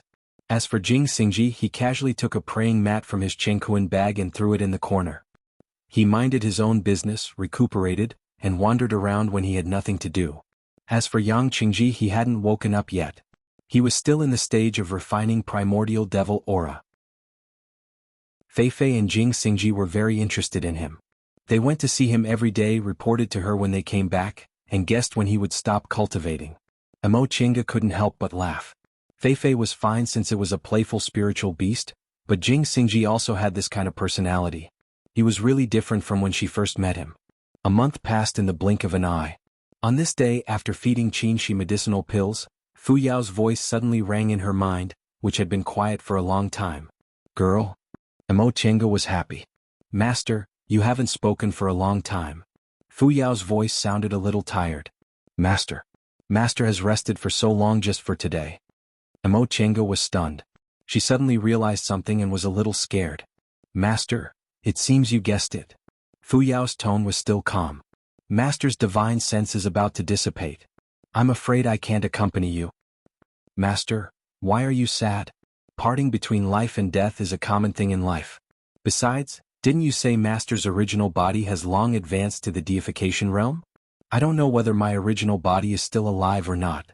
If it's already dead, it won't be a waste of my time in this world. If it's still alive, maybe we'll meet again. Amo Chinga resisted the urge to cry and said in a low voice, Yes, Master. Although they only got along for a few years, this master's wholehearted care and guidance made her feel long-lasting warmth in the lonely and helpless Yunzhong. Fu Yao's soft laughter rang in her mind. I don't know whether my original body has a disciple or not. If not, your master's only successor. After he finished speaking, his tone became serious and he said solemnly, Girl, listen. Although you're trapped here, it's not that there's no hope of getting out. You must not be depressed, understand? Yes, master. Amo Chinga couldn't help but look serious. The space-tearing technique to open this space was divided into 5 parts. Even if I teach it to you, you won't be able to use it. However, the method to open the Immortal Palace's restriction was secretly taught by me. I only borrowed the power of the other 4 people at the same time. This secret technique isn't trivial. I didn't have it for a long time, so I only have a rough understanding of it. Now I'll teach it to you. Study it well and maybe you'll find a better way. Hearing this, Amo Chinga was a bit surprised. Master, so you're saying I don't need that much spiritual aura to open the Immortal Palace's restriction? Yes, everything depends on your talent. Fu Yao paused for a moment then said, Before you master this secret technique, it's better to form your nascent soul here. This place is far away from the worldly affairs, and there are no disputes between cultivators. It's a good place for closed-door meditation. I'll teach you my soul formation experience so you can study it well. I understand, Master. Fu Yao was silent for a while then said, Okay, sit cross-legged and concentrate your spirit and qi. Master will imprint everything I know into your sea of knowledge. Chapter 492. She calmed her mind, gathered her spirit and qi, emptied her consciousness, and let down her vigilance in her sea of knowledge. Then she suddenly felt a sharp pain in her head. Many things rushed into her mind, some turned into words, some turned into pictures. These things kept flashing in her mind until they were deeply engraved in her memory. Amo Chinga fell into a brief state of confusion. This process didn't take long. Amo Yaoqing used this method to pass the art of Sunu to her. At that time she was still immortal, and her sea of knowledge couldn't bear such power, so she fainted for a long time. But now she was a core formation cultivator. She was completely different from before, so she quickly woke up. Master. Amo Chinga called softly in her mind. But there was no response. Master. She was a little anxious, but there was still no sound in her mind. She picked up the Fuxing sword and found that there was no divine sense on it. She sat paralyzed on the praying mat and didn't recover for a long time. Fuxing Yao disappeared. Although she knew this day would come, she still couldn't help but feel sad and melancholy when he really disappeared. Master said if they were fated they might meet again. But what were the chances of a cultivator from 100,000 years ago living until now, even if he had advanced to the deification realm? Even if he really lived until now, where could she find him? It was just a comfort. What's wrong? On the other side, Jing Xingji stopped cultivating and was about to go out for a stroll, but he saw her sitting there with a tired expression. Amo Chinga shook her head gently. It's nothing. There are just some things I need to get used to. Jing Xingji stared at her for a while. He couldn't figure it out, so he didn't care and said, I'm going out for a walk. Do you want to let your little guy go with me? He was talking about Fei Fei. This human and beast had similar hobbies. These days they often wandered around together and studied Yang Qingji. Mo Qingge glanced at Fei Fei, who was curled up on the side to protect her. She sighed and said, "It's up to you. If it wants to go, then go." When Fei Fei heard her voice, it raised its head, swung its golden tail, and jumped onto Jing Xingji's shoulder.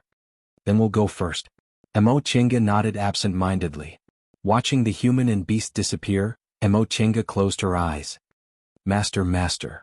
The additional things in her mind made her feel very complicated. The secret technique that opened up the passage to the Immortal Palace was actually a set of array formation techniques called the Profound Void Cloud Formation. Before this, Fu Yaozi had already taught her the method of setting up the formation and the incantation to use it. Now, he was instilling the principles of setting up the formation into her mind. This formation consisted of a star chart and a 5-star formation. It required 5 mediums to inject powerful energy into the formation, and then activate the formation's power to shatter the void in one go. Of course, this so-called shattering the void and tearing space was actually very crude. It was not the true shattering of the void. Even in ancient times, the void shattering technique could only be mastered by cultivators with great supernatural powers. The mystical cloud formation that Fu Yaozi knew about was created by a genius low-level cultivator in the ancient cultivation world, based on the void shattering technique. The profound void cloud link formation required much less spiritual energy, but the space it created was also extremely unstable. Even so, in today's human world, this technique was already an amazing magical power. If it was spread out, those great cultivators would probably covet it. There were also the experiences of nascent soul formation, the cultivation method, and strange techniques of the body of origin. This master she picked up halfway actually passed on all his secret techniques to her. Several years ago, she accidentally made the Fuxing sword recognize her as its master and gained Fu Yaozi's approval. In the past few years, this master taught her many things, but he only had one request that couldn't be called a request. But today he passed on the secret techniques he spent his whole life studying to her, but he disappeared without a trace. Mo Qingge took a deep breath. Her eyes were slightly wet and she told herself to cheer up. Since she received her master's inheritance, she should cultivate well and not let down her master's good intentions. Maybe one day they would really meet again. ******* Being trapped in the underground palace was very boring. Every day she did the same thing. However, this was not a big deal. Who didn't go through lonely cultivation when they reached the core formation realm and nascent soul realm? Entering closed-door meditation for dozens of years was common. Being trapped in the underground palace was just changing a place to cultivate. For Mo Qingge, this kind of life wasn't too difficult. She took good care of him every day and Qingshi's injuries were improving. Probably in a year or two, his dantian would be restored to its original state. In this way his cultivation would be preserved. As for when he would wake up, it was hard to say. Jing Xingji speculated that the reason why he closed his sea of knowledge was because the power of the vermilion bird's breath was too great and he couldn't bear it. As long as the yang spiritual bead in his body completely absorbed the breath, he should be able to wake up. These were all good news, which made Mo Qingge feel that even if she was trapped in the underground palace and couldn't go out, she was still full of hope. Compared to the more than 50 years of separation, Qingshi was by her side now. He just couldn't wake up for a while, which was enough comfort. Mechanical puppets. Mo Qingge put the jade slip on the tea table, tapped the table lightly, and sank into contemplation. Before he left, Fu Yaozi told her to do closed-door meditation here, but after careful consideration she felt it wasn't the right time. First, she hadn't woken up, so she couldn't rest assured in this underground palace. Even if she entrusted him to Jing Xingji, it would still be the same.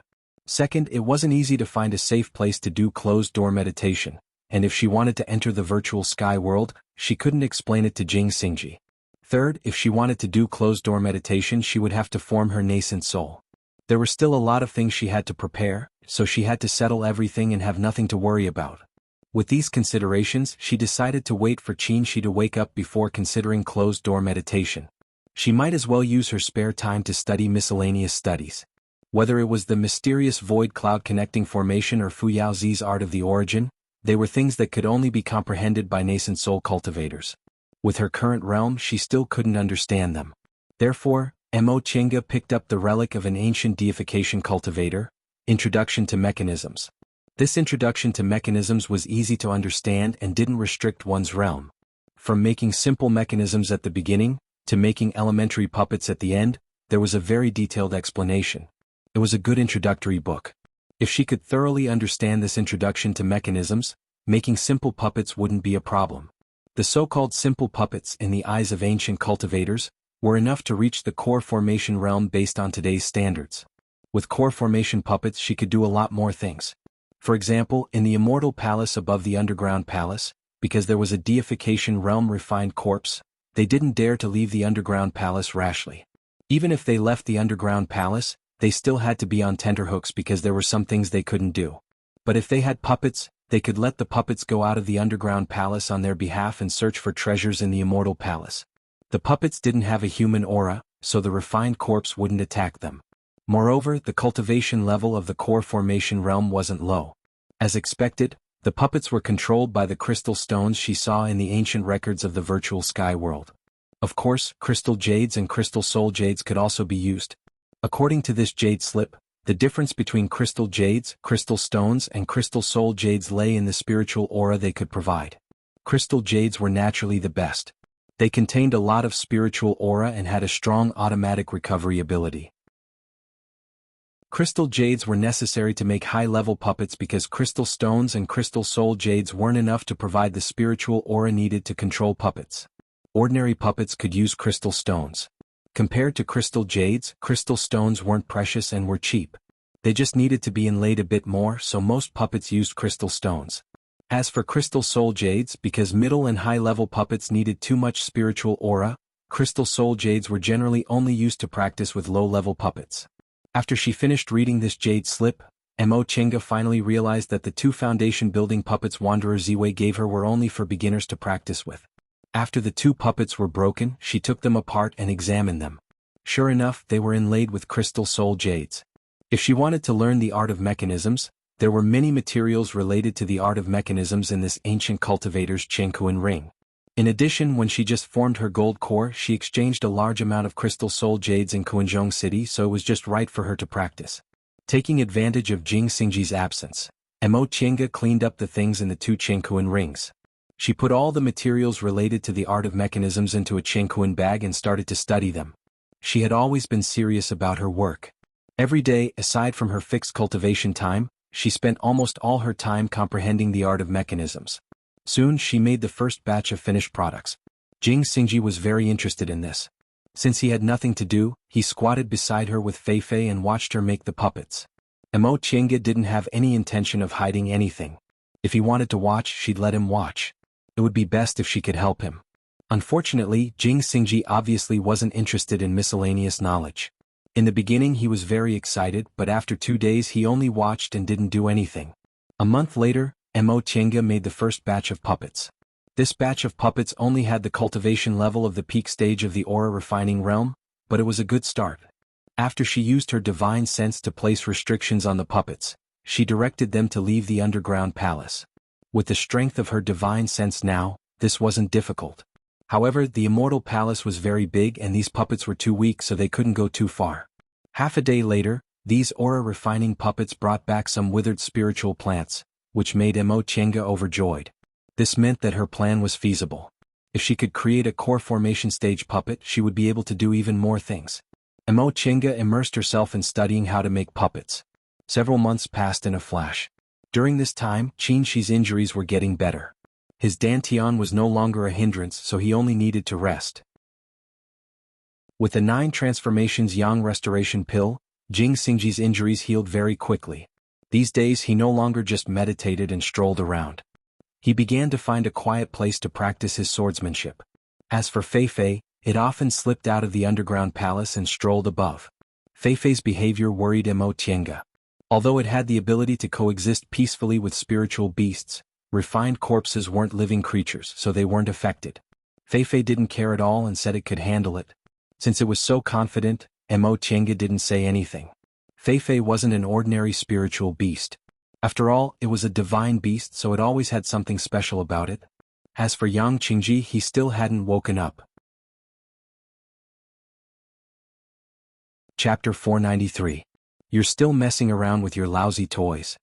Jing Xingji, who found a place to hide and practice swordsmanship, said to Mo Chenga when he saw the junk in the corner of the Vermilion Bird main hall. Mo Chenga didn't raise her head and continued to assemble the puppets. The materials of these puppets came from ancient cultivators, so they were extremely sturdy. She spent a lot of effort to make these parts. Whether they're lousy toys or not, you'll know when the time comes, she said casually. From beginning to end, Jing Xingji didn't believe that she could make core formation puppets. The so-called art of puppets and mechanisms had truly disappeared for too long. It had been so long that no one in the cultivation world today believed in its existence. However, it didn't matter whether other people believed it or not. It was enough as long as she believed it herself. Jing Xingji was afraid that when the time came to make the core formation puppets he would regret it. There were a lot of good things in this immortal palace. Jing Xingji shrugged and planned to go back to his corner to meditate for a while. Although sword cultivators mainly practice swordsmanship, they weren't martial artists in the secular world. The strength of their spiritual aura directly affected the power of their swordsmanship. Therefore, in addition to practicing swordsmanship, meditation was also indispensable. Because of this, sword cultivators often had a harder time making realms than other cultivators. They had to practice swordsmanship, but they couldn't fall behind in their spiritual aura cultivation, so they had to spend a lot more time than ordinary cultivators. Sword cultivators like Jing Xingji who formed their nascent soul at the age of nearly 300 could be said to be as rare as phoenix feathers and unicorn horns. Without extraordinary talent and fated chances, it was simply impossible to achieve this. Therefore, although Jing Xingji always felt he was unlucky, when it came to fated chances, he didn't lose to others. How many sword cultivators in the world could encounter an ancient immortal's mansion in the foundation building realm and obtain an ancient cultivation sword and its accompanying cultivation method? The sword he obtained back then wasn't inferior to Qin Shi's 3 Yang real fire sword. It just lacked a Yang spiritual bead. Jing Xingji was about to go back to meditate when he suddenly saw something out of the corner of his eye. He looked back and was shocked. What's going on? Emo Chenga heard his shout and looked up. What? Jing Xingji pointed at the corner next to her, where Qin Shi was lying. Emo Chenga turned to look and was also shocked. Qin Shi was still lying unconscious, but there was a faint fiery light lingering around his body. Emo Chenga put down the puppet in her hand then hastily approached him. She reached out and touched him. Although it was called a flame, it wasn't a real flame. There was only a faint red glow coming from Qin Shi's body. Jing Xingji walked closer. Let me see. He grasped Qin Shi's pulse and was just about to pour his spiritual aura into Qin Shi's body, but in the next moment, a strong momentum suddenly burst out from Qin Shi's body, abruptly pushing him away. How could this be? Jing Xingji was dumbfounded for a long time. He was already a nascent soul cultivator, how could he be casually lifted? However, that aura just now could not be faked. What's wrong? Emo Chenga asked with a grave expression. Jing Xingji got up and sat down on the praying mat at the side. He said, there's a very powerful force inside his body that's blocking my spiritual energy. Emo Chenga was baffled. If Qin Shi was clear-headed, he might have counterattacked automatically, but in that case, his strength definitely wouldn't be enough to push Jing Xingji away. After all, they were both nascent soul cultivators. Now that his sea of consciousness was closed, he was unable to adjust his breathing and cultivate. Logically speaking, such a situation should not have happened. While the two of them were puzzled, the fire on Qin Shi's body became brighter and brighter. The fiery red light penetrated his body. Even his skin became a transparent red, and she could vaguely see a fiery aura flowing in his meridians. Emo Chenga reached out to touch him and felt even more baffled. Aside from the fire inside his body, Qin Shi was completely normal. His breathing was long and steady and his pulse was stable. He was no different from sleeping. Even so, what exactly was this thing? Would there be danger later? The two of them stared at each other blankly for a while. Jing Xingji suddenly said, Don't you feel that the vermilion bird's breath has become stronger again? This hall was originally the place where the vermilion bird bough was enshrined, and it was also the place where the vermilion bird's breath was the strongest. Even though the vermilion bird bough had been absorbed into Qin Shi's body, the remaining vermilion bird's breath was still strong. Upon hearing what Jing Xingji said, Emo Chenga indeed felt that it seemed to have become a bit hot. Cultivators were immune to cold and heat, let alone she was a core formation cultivator. If even she felt a bit hot, it was clear to what extent this heat had reached. She turned to look at Qin Shi and found that the red light on his body was becoming stronger and stronger. It almost dyed his whole body red. Could it be? Her expression changed slightly. Without the vermilion bird bough, the vermilion bird's breath had no source. Now that Qin Shi was in this kind of situation, the source of the vermilion bird's breath was naturally his body. What did this mean? The vermilion bird's breath wasn't completely absorbed by the yang spiritual bead, so it was released? Then what about the vermilion bird's bow? There was such a strong vermilion bird's breath on this spirit-connected magic weapon. If the yang spiritual bead couldn't absorb it, would Qinxi's body explode with spiritual aura because of this? Mo Qingge's expression kept changing. This situation was beyond her knowledge. Even Jing Xingji couldn't help her. If it was, she had to quickly disperse the excess vermilion bird's breath, but if it wasn't, the biggest problem now was that she and Jing Xingji didn't know what was going on, so they couldn't deal with it. If they rashly took measures, they might end up making a fool of themselves. She couldn't use her spiritual aura to investigate the situation inside his body, and he didn't have any special characteristics on his body. Mo Qingge clenched her teeth and said, "How about I give him a diamond pill to protect his body?" Jing Xingji hesitated for a moment but didn't object. What she said was reasonable. If he protected his body and meridians, even if the vermilion bird's breath really overflowed, he could still hold on for a while. Mo Qingge took out a jade bottle from her Qingquan bag, poured out a diamond pill, and was about to feed it to Qin Shi. This diamond pill was a high-level medicinal pill for body cultivators.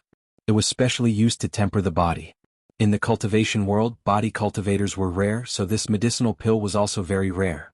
If Qin Shi hadn't been cultivating body refining techniques, he wouldn't have concocted this kind of medicinal pill. "Don't feed him." A delicate voice rang in her mind. Mo Qingge stopped and looked at Feifei, who was lazily wagging its tail. Feifei glanced at Jing Xingji, then jumped on the tea table and said with divine comprehension, "He's accepting the vermilion bird's breath to temper his body. If you feed him a diamond pill, he'll suffer a bit more and the difficulty will be higher. Do you know what's going on? In any case, I'm a divine beast." Feifei curled its lips and lay down to comb its golden fur. The vermilion bird's breath contains powerful vermilion bird divine power. If you want to use it, you have to accept its test. Originally, with his cultivation level, it was impossible for him to pass the test, but who told him to be so lucky? Luck? Yes. If it weren't for that guy who cultivates the ice and fire arts dispelling the vermilion bird's breath's evil aura that day, he wouldn't have been able to endure it. You guys said that when he tried to take the vermilion bird bow, he was also bounced off, right? Although Feifei wasn't there that day, it had been crouching next to them these days. Occasionally, when Jing Xingji talked to her about this matter, it didn't avoid it, so it knew about this matter very clearly. "You mean the reason why he could survive that day was because of Lingyan?" "That's right. The vermilion bird guards the south. It's the essence of Li fire and symbolizes light and vitality. Among the four symbols, although the vermilion bird isn't as ruthless as the fierce white tiger, its destructive power is the strongest, so it's born with evil aura. According to you guys, that guy cultivates the ice and fire arts, and it happened to dispel the vermilion bird's breath's evil aura, so he had a fated chance." Feifei scratched its head and said disdainfully, "Otherwise, how could a nascent soul cultivator like him obtain the inheritance of the vermilion bird's breath? Those people were also stupid. Even if he cultivates the ice and fire arts, what's the big deal in the core formation realm? In the distant past era of void refinement and body integration, great cultivators didn't dare to directly face the divine beast's breath." Mo Qingge was speechless for a while, then asked, "Then what's the situation now? What's the hurry? Listen to me slowly. In any case, you can't help now." Looking at Feifei's lazy appearance, Mo Qingge sighed. "Who's the master here?" But although she was dissatisfied, she still put away the Vajra pills. Seeing that she didn't speak for a long time and finally put away the medicinal pills, Jing Xingji asked, "What's wrong?" Mo Qingge shook her head. "I'll tell you later. Under normal circumstances in the current human world, it's impossible for anyone to pass the test of the vermilion bird's breath and become the vermilion bird bow's master. However, doesn't he have a yang spiritual bead in his body? Even in the distant past era, this kind of miraculous object was a rare treasure. The power of the vermilion bird's breath was too great, so it stimulated the yang spiritual bead and completely absorbed it. The vermilion bird's breath was trapped in the yang spiritual bead, so its power was greatly reduced. That's why he survived. The yang spiritual bead has long merged with him and their breaths are the same. The vermilion bird bow and the vermilion bird's breath are constantly assimilated in the yang spiritual bead, which is equivalent to recognizing him as its master." After a pause, Feifei said with a bit of reluctance, "All right, his own breath is also very suitable. Pure yang body, Li fire aspect, and the vermilion bird bow." Li fire aspect. She was aware that Qin had always been cultivating with fire element cultivation techniques, but what was the departing fire aspect? Did you forget his nascent soul celestial phenomenon? Amo Chenga was slightly stunned. She remembered the phoenix celestial phenomenon that appeared in the sky when they left Demonic Mountain that day. This matter even caused a sensation in the celestial pole. Phoenix is the vermilion bird. In fact, the vermilion bird is the noblest bloodline among the phoenixes. The human world is too chaotic now. You can't even distinguish the bloodline of a divine beast. Of course, divine beasts were too far away from them.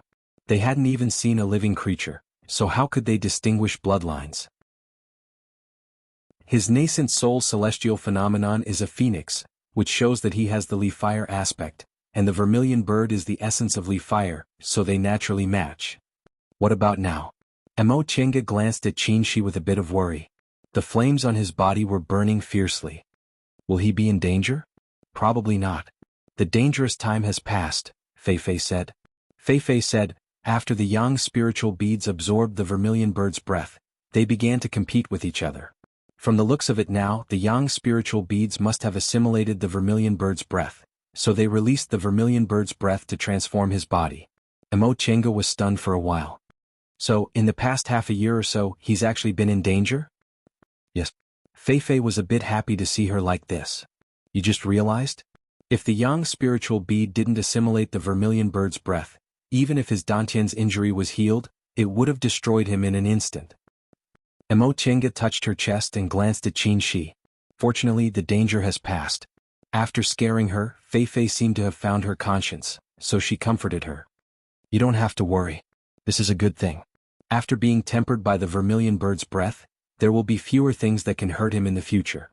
Moreover, his real fire will become the vermilion bird's flame, which is more advanced than any heavenly fire or earthly fire.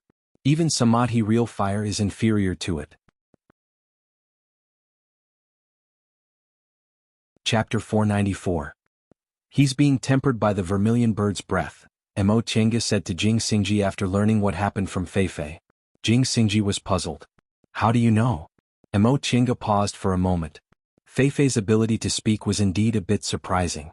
In the current cultivation world, 8th-rank demonic beasts only began to develop spiritual wisdom and could speak after learning. Fei was only a 5th-rank spiritual beast, but its spiritual wisdom wasn't inferior to that of humans. If this was known by others, Fei would probably become a treasure coveted by everyone. Although Jing Xingji could be considered a trustworthy person in this immortal palace, this kind of thing, just trust me. In the end, Amo Chenga didn't say it clearly. Fei never spoke in front of Jing Xingji and only communicated with her using its divine comprehension, probably because it didn't want others to know. Jing Xingji didn't ask any more and turned to pay attention to Qin's condition. He had been in the cultivation world for many years, so he knew he had to learn to keep his mouth shut when he shouldn't ask too many questions.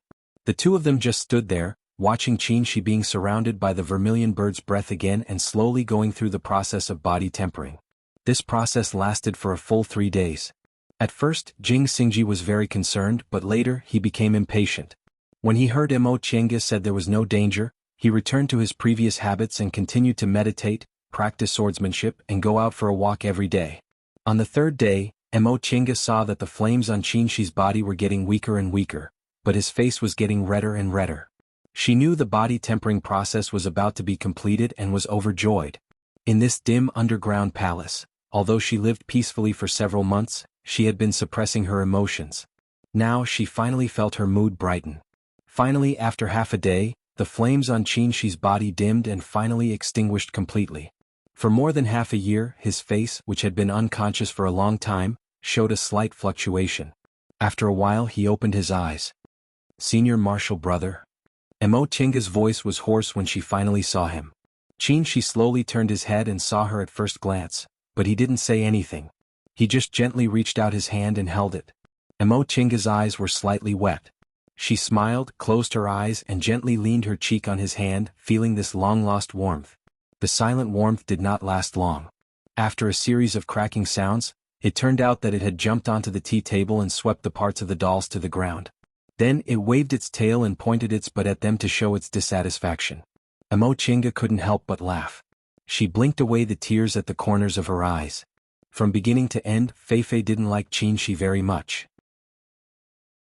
Perhaps it was because of the pride of a divine beast that it had no choice but to recognize her as its master. Qin obviously had nothing to do with it, but it still had to put up with it. Qin also smiled. After regaining his consciousness and lying down for a while, he had already regained some of his spirit. Now that he sat up and slightly stretched his muscles and bones, he unexpectedly discovered that he was full of strength. He was a little surprised. Looking inside himself, he found that his dantian and meridians were very different from before. Even his body had become much tougher. Stretching out his hand, he seemed to have something more than usual. It was filled with vigor. Then he raised his head and looked around. He found that he was still in the Vermilion Bird main hall, but the layout of the surroundings seemed to be a temporary residence. What's going on? Qin was puzzled. He remembered that he was swallowed by the Vermilion Bird's breath. His meridians and dantian had to bear the Vermilion Bird's divine power. This kind of power was too strong. He thought he couldn't hold it anymore, and then he lost consciousness. Unexpectedly, when he woke up, he was still fine, even better than before. Emo Chenga was also fine. They were still in the Vermilion Bird main hall. No, the time when the passage to the Immortal Palace closed was already very close. Why were they still here? Emo Chenga, is the passage closed? He asked with a serious expression. Qi's question caught the key point. Emo Chenga nodded and said carelessly, "You've been in a coma for more than half a year. The passage to the Immortal Palace has long been closed." Really? Qin was only a little stunned when he heard this news. He was neither shocked nor panicked. Then he sighed softly. He was very clear about the situation before he was in a coma. It was already difficult for them to keep their lives with Jing Xingji alone. It was almost impossible for them to get out of the passage. Compared with their lives, what was the big deal about being locked in the Immortal Palace? If they were alive, they would have hope. He wasn't a disciple of a famous school who hadn't experienced setbacks. Although there weren't many obstacles in cultivating to the nascent soul realm, he had experienced a lot of hardships. His mental state had long been cultivated to the point of being indomitable. These thoughts flashed through his mind. His gaze fell on Emo Chenga and he asked with concern, "How have you been in the past half a year? Did they make things difficult for you?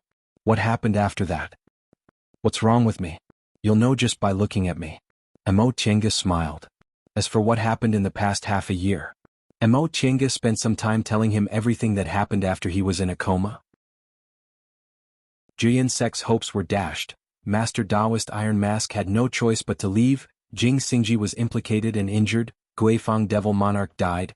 Yang Qingji practiced the primordial devil technique, and finally she told him about how he subdued the Vermilion Bird Bao due to the Yang spiritual bead and how his body was transformed. "I see." Qin suddenly understood. "No wonder I found myself different from before as soon as I woke up." Emo Chenga's eyes sparkled. "Did you make a realm breakthrough?" Upon seeing her expectant gaze, Qin couldn't help but laugh. "How could it be that easy? If I make a realm breakthrough, I'll be in the late stage of the nascent soul realm. However, in order to cross the South Sea that year, I forcibly increased my cultivation level and made a realm breakthrough, so my foundation was a bit shaky. I also got injured while crossing the South Sea. Although my cultivation level is still there are hidden dangers in my body. Just now, I discovered that my dantian is full, my meridians are strong, and even my body has become incomparably sturdy. Not only are the hidden dangers gone, but even my spiritual aura is also a lot more solid." Upon hearing this, Emo Chenga felt relieved. "That's good. I was worried there would be some sequelae, but now your previous big problem has been solved." "Not bad." Qin was also very relaxed. "I originally thought the injuries I suffered in the South Sea would take many years to recover, but now, it's a blessing in disguise. What about the Vermilion Bird Bao?" Since there were no problems with other things, Emo Chenga asked about this. Fei Fei said the Yang spiritual bead has already assimilated the Vermilion Bird's breath, so the Vermilion Bird Bao also recognized you as its master. "Do you feel anything?" Qin didn't answer immediately. Instead, he tried to use his spiritual aura to approach the Yang spiritual bead inside his dantian. He knew the Vermilion Bird Bao was inside the Yang spiritual bead. Ever since he took the Yang spiritual bead as his own, this bead had been continuously transforming his physique. However, due to the limitations of his cultivation level, the amount of spiritual aura he could use inside the Yang spiritual bead was still very little. Half a day later, Qin shook his head. "I can sense the Vermilion Bird Bao, but I can't pull it out of the Yang spiritual bead. I think it's probably because I haven't assimilated it enough. Although the Yang spiritual bead has already fused with me, the spiritual aura it contains is too much. It's not something I can use right now. It was the yang spiritual bead that subdued the vermilion bird bow, not me. No matter which one it is, both of them are too powerful. If I want to control them, I have to slowly tame them. Even if a powerful treasure was subdued, it still wasn't easy to use it. Mo Tienga also understood this, so she didn't ask any more questions. In any case, he woke up and it was a blessing in disguise. This was a good thing. The vermilion bird bow wasn't within her expectations. Fu Yaozi didn't tell her about the vermilion bird bow in the beginning because he obviously knew it was impossible for them to obtain the vermilion bird bow with their cultivation levels. Now that the vermilion bird bow was subdued by Qin Shi by accident, it was already a pleasant surprise. She couldn't use it for the time being, but she didn't need to worry too much. Qin Shi seemed to understand what she was thinking. He reached out, pulled her into his arms and said softly, "You've worked hard for more than half a year." During this time, although she didn't need to use her magical power or her wits, she was trapped in the dark underground palace with little hope. She didn't know the future, but she also had to worry about his injuries and plot a way to get out. If she didn't have a firm will, all these things together would be enough to crush her. At her side, there was only Jing Xingji, who seemed like a friend but wasn't very reliable, and a proud and awkward spiritual beast. There was no one to share her burden. Mo Tienga also hugged his waist. Feeling each other's body temperature intertwining, her nerves, which had been tense for more than half a year, suddenly relaxed. She closed her eyes and murmured, I didn't work hard at all. None of this was a big deal. As long as there was hope in her heart, these psychological torments were nothing.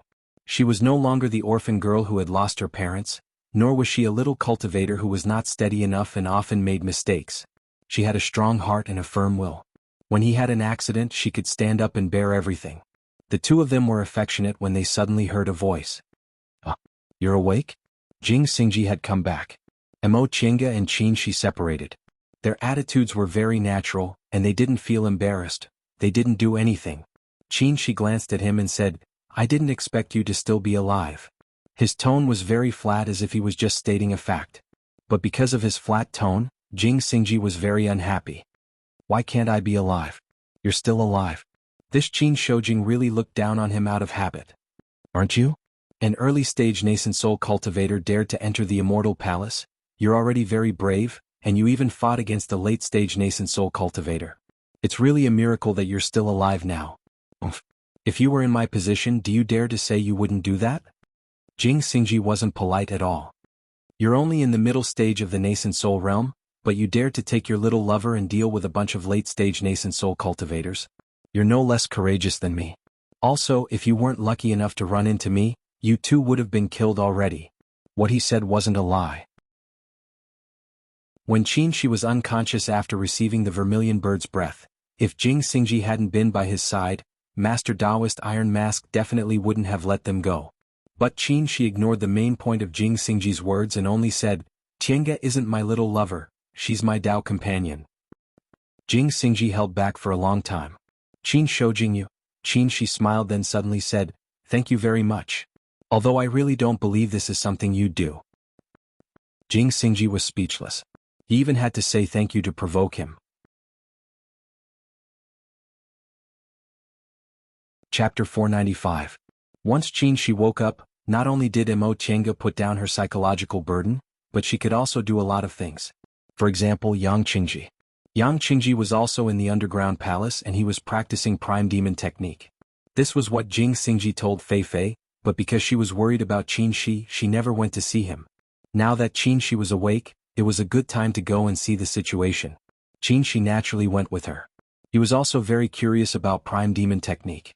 This thing appeared in the 5 Spirits Sacrifice Temple and was extremely powerful. It definitely wasn't an ordinary technique, but he didn't know its origin. Fei Fei led the way, and the two of them soon reached the place where the prime demon steel was. Compared to the Vermilion Bird main hall, the prime demon steel was located in a cave behind the sacrifice temple. The cave wasn't big, at most 100 feet deep. It was almost undecorated, as if it was just an abandoned cave carelessly opened during the construction of the sacrifice temple. The prime demon steel was located in the center of the cave, emitting a dense but restrained devil aura. The road leading to the cave was covered with corpses. These were demonic creatures formed due to the leakage of the prime demon aura. Some were demonic beasts and some were refined corpses. Right now, all the devil aura on their bodies had been sucked dry, turning them into dead creatures. There was a layer of restriction at the entrance of the cave. From Mo Chinga's perspective, this restriction had the power of at least a nascent soul cultivator, and it was very exquisite. It would be very difficult to break it. Next to the restriction at the entrance of the cave, Guifeng Demon Lord sat cross-legged. His pale face was even paler and he was no longer breathing. In the depths of the cave, Yang Qingji sat cross-legged, completely unconscious. He was immersed in the devil aura as if he was wholeheartedly trying to refine it. This is. At first glance, Mo Qinga felt that Jing Xingji's judgment was correct. Guifeng Demon Lord's posture was obviously to maintain the restriction until he died of exhaustion. But the problem was that Guifeng Demon Lord was a late nascent soul cultivator. Although he didn't have much lifespan left, he had advanced to the late stage many years ago. He had great divine power and was very powerful. Besides, the reason why nascent soul cultivators were hard to kill was because of their survival ability. Even if their bodies were destroyed, as long as their nascent souls were alive, they wouldn't die. Guifeng Demon Lord was only a body now. Did his nascent soul abandon its body, or did it die together? If he had abandoned his body, why would there be a nascent soul restriction here? If they were to die together, then what was the reason that he could not even care about his own life? Was it really to protect Yang Qingji? Mo Qinga and Qin Shi glanced at each other and saw the doubt in each other's eyes. "Senior brother, what do you think?" Qin Shi muttered to himself for a long time before he finally shook his head. "It's hard to say. However, what's certain is that this brat is still in the core formation realm, so he's nothing to worry about. As long as Yang Qingji remained in the completion level, he and Jing Xingji could form an absolute suppression. Even if he advanced to the nascent soul realm, Qin Shi was confident he could still kill him. Previously, he killed Mei Feng, who also cultivated the primordial devil art and whose cultivation level was already in the middle stage of the nascent soul realm. Mo Qinga wasn't too worried about this. There was no direct conflict of interest between them and Yang Qingji. Instead, they were trapped in the immortal palace together. It could be said that they were in the same boat, and the possibility of cooperation was very high. But the problem was, do you think that the Ghost Square Demon Lord is really dead? Qin Shi was a little stunned. You mean? I'm just doubtful. Mo Qinga frowned and said, I really don't believe that a famous great cultivator in the late stage of the nascent soul realm would die like this. His body was still there, but his aura was completely gone. If he didn't die, he must have been possessed. Looking at Yang Qingji, who was wrapped in devil aura, Qin Shi pondered for a while and nodded slowly. Your worries aren't unreasonable. According to reason, the Ghost Square Demon Lord racked his brains to come to this immortal palace to seek fated chances for the deification realm. How could he easily give up unless he was at the end of the line? But it's completely unnecessary to say that he was possessed. You said the Ghost Square Demon Lord didn't have much time left in his lifespan, right? Yes. I once heard that even if he used all methods to extend his lifespan, the Ghost Square Demon Lord's lifespan wouldn't exceed 500 years. It's already not easy to find even one of those methods. According to common sense, his lifespan would be more than 100 years at most. That's right. Qin Shi said, the lifespan after possession is calculated by the age of the nascent soul. Even if the Ghost Square Demon Lord possessed someone, his lifespan couldn't be increased. But this guy is only in the middle stage of the core formation realm. Even if he practiced the primordial devil art and his strength greatly increased, he could only reach the peak stage of the core formation realm in the near future. In more than 100 years, let alone the deification realm, even if he successfully formed his nascent soul, could he cultivate to the late stage of the nascent soul realm? According to common sense, it's indeed impossible. In addition, unless it's absolutely necessary, I really don't understand why he would stay here instead of going out. Mo Qinga felt Qin Shi's words made sense. In this immortal palace there was no way out. So what if he reached the deification realm? Did he really expect to cultivate to the void refinement realm and body integration realm or break through the void here? Other people weren't like her, who received Fu Yaozi's inheritance and knew about the Xuanshu cloud connecting formation. However, the matter of the Ghost Square Demon Lord was indeed full of doubts. If they wanted to know the reason, they could only wait until Yang Qingji refined the initial devil aura and woke up. After looking at the situation, the two of them turned around. They couldn't enter the virtual sky world for the time being, but the two of them didn't care. In terms of spiritual aura, the spiritual aura in this underground palace wasn't bad. Moreover, there was still the remnant vermilion bird's breath, which was beneficial to Qin Shi's cultivation. The following days passed very comfortably. Emo Chinga still meditated and cultivated every day. In her spare time she studied mechanical puppet techniques, while she began to study ancient pill concocting techniques. Previously they found the pill recipe for the deification pill in the scripture depository. The method of concocting this pill was very different from what it was now, and it even took a different path. Therefore they could only study it again and slowly explore the ancient pill concocting techniques. The two of them also discussed how they should go in the future. First of all, it was an unchangeable fact that they were trapped in the underground palace. Although Mo Chenga learned the Xuanshu cloud connecting formation from Fu Yaozi, she couldn't use it now. At the very least she had to figure out a feasible method after she formed her nascent soul. Second, if she wanted to form her nascent soul she had to prepare a lot of things. The most important thing was to find a safe place. For Mo Chenga, the safest and most suitable place was the virtual sky world. Right now they were trapped in the underground palace together with Jing Xingji. This secret couldn't be concealed, so they could only wait. Third, since they couldn't immediately enter closed-door meditation to form their nascent souls, they had to make some preparations first. For example, Mo Chenga had Mo Yaoqing's experience in cultivating the art of Sunu and Fu Yaozi's experience in forming his nascent soul using the art of the origin. Both of them needed a long time to understand and analyze. As for medicinal pills and the like, she also needed some time to concoct them. Therefore, the two of them decided that before they found a suitable way to avoid Jing Xingji's eyes and ears, they didn't have to rush into closed-door meditation. They should first make some preparations for forming their nascent souls. When the time came they could immediately act. Jing Xingji returned from his swordsmanship practice. Seeing that they were busy he couldn't help but ask, "What are you doing?"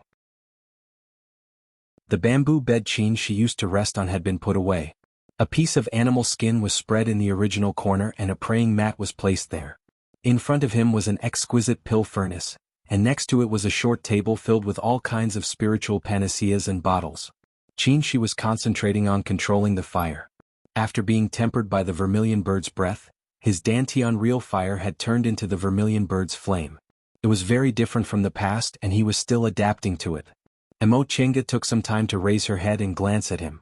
She said casually, "What else can I do? Keep messing around with this broken thing?" "I'm not talking about this." Seeing that the two of them were so busy that they didn't have time to deal with other people, Jing Xingji shut his mouth.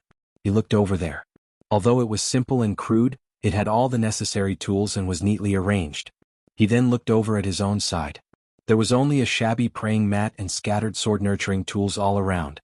Injustice suddenly arose in his heart, and evil rose from his guts. They were both trapped in the underground palace, so why was he, Qin Shoujing, living so comfortably? Just as he was pondering how to make things a little uncomfortable for them, he suddenly saw a golden figure rushing in from the entrance of the hall. Feifei ran into the hall and jumped onto Mo Chenga's shoulder. That boy woke up. What? Mo Chenga stopped what she was doing. Feifei said with divine comprehension, "That devil cultivator boy woke up." "Really?" Mo Chenga was pleasantly surprised. "How's his situation?" "You'll know when you go and take a look." Mo Chenga pondered for a while then pushed the things in her hands away. She looked up and said, "Yang Qingji woke up. Should we go and take a look?" She was heating up the pill furnace. Upon hearing her words he stopped. What a coincidence. Exactly. Mo Chenga looked at Jing Xingji. "Fellow Daoist Jing, let's go together?" Jing Xingji had no choice but to give up the idea he just had. "Let's go." 3 people and 1 beast soon arrived at the cave where the primordial devil steel was. The cave still maintained its original appearance. The restrictions at the cave entrance were still there, and Guifeng Devil Monarch's corpse was still sitting on the side. Yang Qingji on the other hand was already awake. With a dazed expression on his youthful face, he was kneeling next to Guifeng Devil Monarch. "Fellow Daoist Yang," Mo Chenga called out. After a long time Yang Qingji finally regained his senses. He raised his head and looked at them with doubt in his eyes. "You." His voice was hoarse and even his reaction became very slow. After a long time he finally asked, "Why are you also here? Is the passage to the Immortal Palace not closed yet?" He looked dazed as if he didn't know how much time had passed. Seeing this, Mo Chenga became even more confused. She said, "The passage to the Immortal Palace has been closed. We're trapped in the Immortal Palace." After a long time Yang Qingji finally nodded slowly. "Oh, His dazed appearance was abnormal no matter how one looked at it. Mo Chinga and Qin Shi glanced at each other. Mo Chinga asked tentatively, "Fellow Taoist Yang, are you all right?" Yang Qingji still looked at Guifang Devil Monarch, his eyes flashing with many complicated emotions. In the end, he heaved a long sigh, stood up, and opened the restriction at the cave entrance. "Fellow Taoist Qin seniors, please come in." His expression was tired and his gaze was heavy. He didn't have the slightest sharpness of a youth in the past. On the contrary, he seemed a bit disheartened. Facing two nascent soul cultivators, he actually opened the restriction without any precaution. No matter how they looked at it, it was abnormal. The three people saw it and were astonished. After Yang Qingji opened the restriction, he returned to the side of the primordial devil steel and sat down. His voice was tired. "Feel free to ask whatever you want."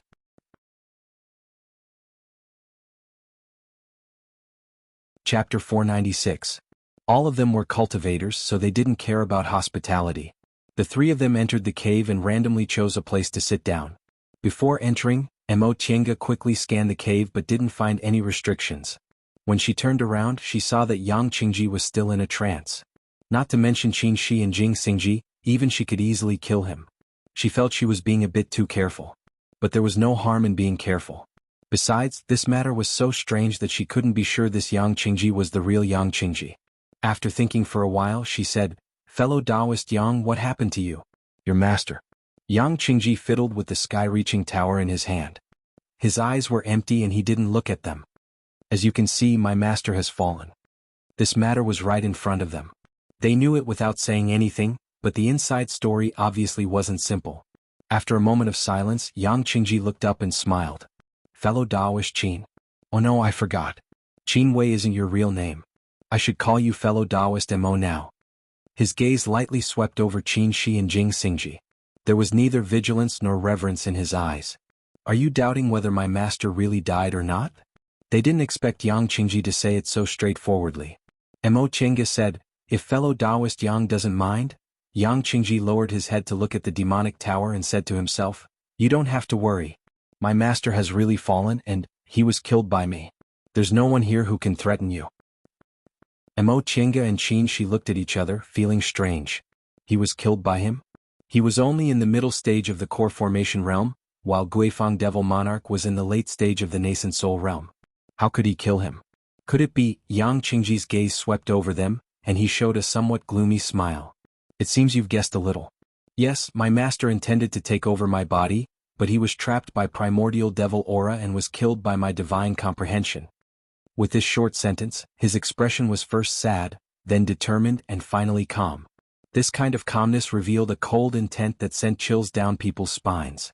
Whether it was immortal cultivation or demonic cultivation, killing or being killed was no big deal. On this path, even the cleanest person's hands were stained with human lives. Even between master and disciple, there were many who used and schemed against each other, but there were not many who truly had a master-disciple relationship.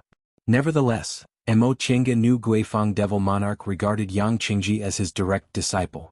Along the way he cared for Yang Qingji in every possible way. It wouldn't be an exaggeration to say they treated each other like father and son. Unexpectedly, "Little fellow Taoist," Jing Xingji said coldly, "your master's cultivation level is at the late stage of the nascent soul realm. Even early and middle stage cultivators like us are far inferior to a nascent soul realm cultivator. How could you kill him?" Jing Xingji was never one to sympathize with others. Even though Yang Qingji's mood was not right, his questions were still sharp. Yang Qingji smiled bitterly, but he had no choice but to answer. There were two nascent soul cultivators by his side, and he was only a core formation cultivator. If he didn't have a reasonable explanation, it would be easy for them to kill him. He said faintly, "Senior, you don't know, but Glorious Sky Demon Venerable sealed part of Primordial Devil Aura inside the Heavenly Devil Tower. When Junior recognized Heavenly Devil Tower as its master, I refined this Primordial Devil Aura for my own use. After entering the underground palace, my late master wanted to take this stone tablet away, but he triggered the restrictions inside. He had no choice but to lay a formation to slow down the Devil Aura and then absorb it. Unfortunately, he underestimated the power of Primordial Devil Aura. Seeing that his body couldn't bear it and I was fine at the last moment, he wanted to possess me." At this point he paused and didn't continue speaking immediately. Mo Chenga more or less understood. Since he knew about the existence of the primordial Devil Stone tablet, Guifeng Devil Monarch's plan was to enter the underground palace, seize the primordial Devil Stone tablet, and use it to enter the deification realm in one go. In the beginning he didn't have the thought of possessing Mo Chenga.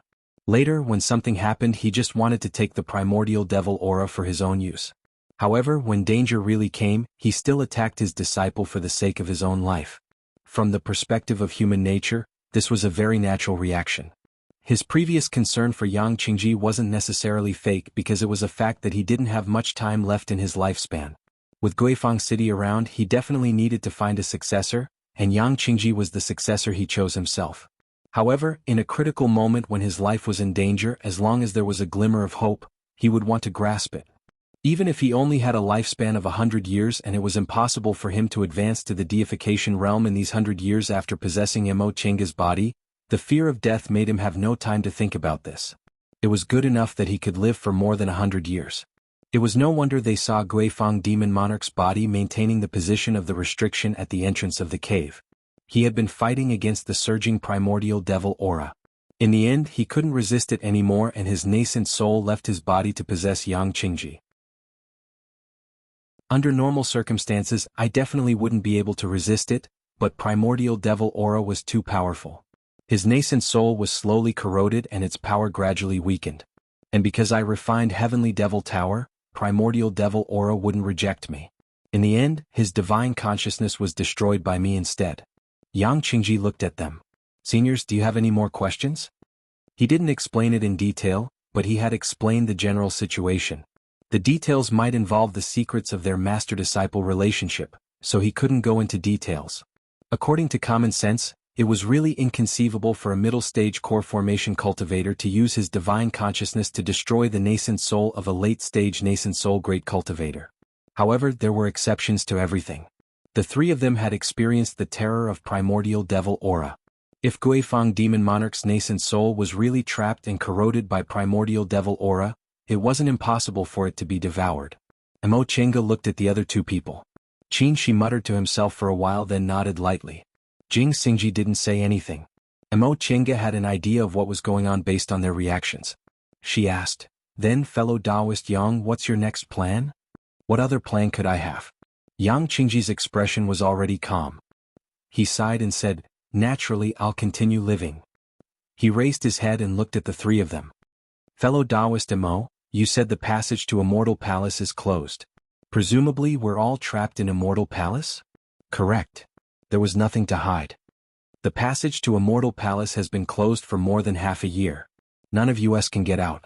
Yang Qingji nodded slightly then asked, "Judging from your expressions you seem to have a plan? Is there anything I can do?" Upon hearing what he said, Mo Chenga gave Yang Qingji a meaningful look. From their previous dealings, she could see that Yang Qingji rarely interacted with people and lacked calmness when dealing with people. However, from what he said, she could tell that he was actually quick-witted and very smart. Among the three of them, there were two nascent soul cultivators. Although Yang Qingji absorbed primordial devil aura, his cultivation level was only in the core formation realm. In front of them, it was impossible for him to be on equal footing. His words naturally put himself together with them. Not only did he point out that his situation was the same as theirs, but he also expressed his willingness to advance and retreat together with them. It seemed he opened the restriction without any precaution in the beginning, not because he was overly sad but because he wanted to express his attitude. "With your current cultivation level, it's still too early to say that," Jing Xingji said bluntly. "Since you obtained the Great Primordial Devil Technique, you must have a chance to form your nascent soul, right? You know about the Great Primordial Devil Technique?" After a moment of surprise, Yang Qingji returned to normal.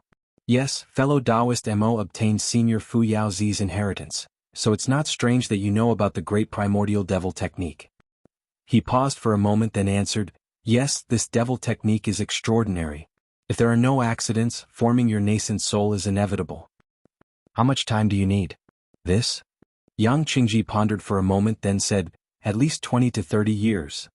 "That fast?" Jing Xingji couldn't believe it.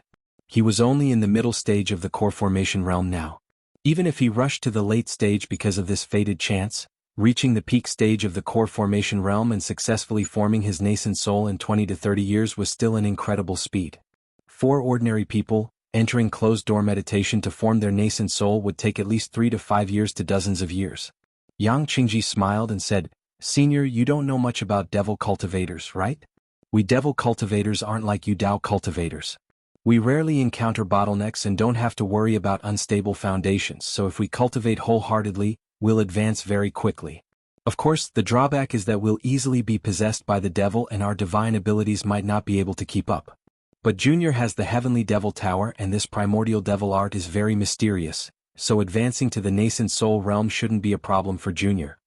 Nie Wuxiang also tried to refine primordial devil aura for dozens of years, but she still couldn't succeed. However, her situation was different from Yang Qingji's. Yang Qingji was basically a devil cultivator, so he refined part of primordial devil aura from the beginning. Nie Wuxiang, on the other hand, was a martial cultivator and also a Dao cultivator. The devil spirits in her body were intertwined, so it was very troublesome for her to refine primordial devil aura and turn into a devil cultivator. That being the case, Yang Qingji's words were very credible. Yang Qingji's gaze fell on Emo Tiange again. "Fellow Taoist Emo, does that mean you really have a way to get out? If I form my nascent soul, will I be qualified to be your companion?" Emo Tiange paused and didn't answer directly. "Is this fellow Taoist Yang's choice?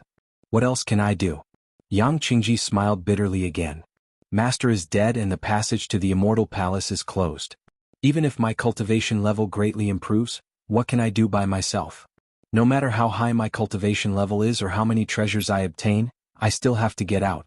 Since he spoke so frankly, Emo Tiange felt there was no need to probe further. Seeing that Qin Shi and Jing Xingji didn't have any objections, she said, "All right. Since fellow Taoist Yang is so frank, we'll be frank. It's not that we don't have a way to get out, but it's still too early to say. At the very least, both of us have to advance to the nascent soul realm. Otherwise it'll just be empty talk." Yang Qingji was already mentally prepared for this. He nodded and said, "I understand. Next, I'll enter closed-door meditation here until I advance to the nascent soul realm." Emo Tiange secretly heaved a sigh of relief when she heard his attitude. She had studied the mysterious void cloud formation. At least 5 mediums were needed, but there were only 4 living people in the immortal palace. They still had to find a way to deal with the last one. If Yang Qingji didn't cooperate with them, it would be even more troublesome. But now, Yang Qingji took the initiative to become their companion, so there was one less problem to solve. Chapter 497. The majestic immortal palace was snow-white and shrouded in immortal aura, making it look like a fairyland. Unfortunately, this beautiful immortal palace lacked a bit of liveliness. It was quiet, deathly still. It had been silent for more than 100,000 years. At the moment when the world changed, it was torn from heaven and earth and became an independent place that no one knew about. For more than 100,000 years, only the scorched black refined corpses occasionally broke the silence in the immortal palace. Suddenly, a golden figure flashed across the silence like a bolt of lightning. Left. Following behind the golden figure was a life-sized puppet. Its face and details were carved a bit crudely, but its joints were exquisite and extremely flexible. What was even more peculiar was that this puppet emitted a powerful aura that was comparable to that of a core formation cultivator. This golden figure was a spirit beast with golden fur all over its body. It looked like a leopard cat and had a pair of black eyes that scanned its surroundings cleverly. The puppet obediently went to the left. This was a small medicinal garden. After a long time, most of the restrictions had lost their effectiveness, but some still remained. After being blocked by the restrictions, the puppet raised its hand. The ancient green lamp in its hand emitted light and broke the remaining restrictions with a bang. After that, the puppet and the spirit beast swaggered into the herb garden and plucked the rare spirit herbs that were still in good condition. They either put them into the spirit beast's storage space or the cosmos sack hanging on the puppet's body. After that, they left the medicinal garden and continued to search in the immortal palace. Emo Tiange poured out a pile of miscellaneous things from the Chenkuan bag. She glanced at them, picked up a few useful things and put the useless ones away. Then she hung the empty Chenkuan bag back on the puppet's body. Without her command, the puppet stood there obediently and didn't move. She glanced at Feifei next to her. After deciding to stay here for a while, it automatically arranged a nest for itself next to the low table. It used the fur of top-grade demonic beasts, padding layer after layer. It was very comfortable. At this moment, Feifei was squatting in its nest, slowly combing its golden fur. Sensing her gaze, it glanced back and continued to do its own thing. I say, as a spiritual beast, why doesn't it have any self-awareness? Mo Chinga lightly tapped the table and cast a sidelong glance at it. Feifei yawned and lay on the ground lazily. She replied telepathically, if you want me to work, I'll have to pay you for it, right? Mo Chinga eventually shook her head and sighed helplessly upon seeing how it acted as if it was only a matter of course. Forget it, she already knew what kind of character this spiritual beast had. Although it called her master, it had never treated her as a servant. Divine beasts had to have their own pride. It had been 4 years since the passage to the immortal parting palace was closed. The 4 of them had been trapped in the underground palace. Yang Qingji had been cultivating in closed-door meditation in the cave where the prime devil steel was located. Jing Xingji had also been diligently cultivating his swordsmanship to improve his cultivation level. As for Mo Chinga and Qin Shi, they had been cultivating day after day, studying the art of engineering and the art of pill concocting. 4 years had passed, and Qin Shi had already grasped the basics of ancient pill concocting techniques. However, deification pills were still far away from him. Not to mention that a few of the spirit herbs were hard to find, since they were pills that could help soul formation cultivators, they would be top-notch even in the entire mortal world. How could it be that easy to make? For this reason, Qin Shi put aside the art of pill concocting for the time being. In any case, he was still far from the deification realm. Even Lord Taoist Jinyang and Lord Taoist Jinghe, who were already in the late stage of the nascent soul realm, would need at least several hundred years to cultivate to the peak stage of the late stage. Mo Chinga, on the other hand, was on the verge of forming her nascent soul and needed a lot of medicinal pills. It was time to start concocting. As for Mo Chinga, she hadn't wasted the past 4 years. First of all, she had memorized Mo Yaoqing's cultivation experience and Fu Yaozi's soul formation experience. She was already prepared for soul formation. As long as the conditions were right, she could enter closed-door meditation at any time. In addition, her biggest progress was the art of engineering. Now she could make core formation puppets. After recognizing them as masters with her divine sense, she could send them to the underground palace to handle affairs. Seeing that she really made core formation puppets, Jing Xingji was extremely envious. But on second thought, he had nothing to regret. Although Mo Chinga didn't mean to hide it from him, he didn't have the materials to make puppets, nor did he have that many crystal soul jades to practice with. As for crystal jade, what a joke. How could he be willing to use that kind of treasure to make puppets? Crystal soul jades weren't enough to make core formation puppets, so he usually used crystals. However, Mo Chinga didn't have many crystals. She only had a dozen or so pieces, which were found in the Chengkuan bags of those core formation ancient cultivators when they were adventuring. Therefore, she only made 3 core formation puppets in total. If she wanted to make more, she would have to use crystals. After making core formation puppets, Mo Chinga began to study the jade bone puppet technique while letting Feifei take the puppets out of the underground palace to search for treasures left behind in the immortal palace. Feifei was very clever. In the past few years, it had been out of the underground palace many times, so it had long been familiar with the terrain of the immortal palace. It clearly knew where there were refined corpses and restrictions, so it was most suitable to take the puppets to search for treasures. However, Feifei's shortcoming was that Feifei was too clever. It wasn't an honest Xiaofan that did what it was told.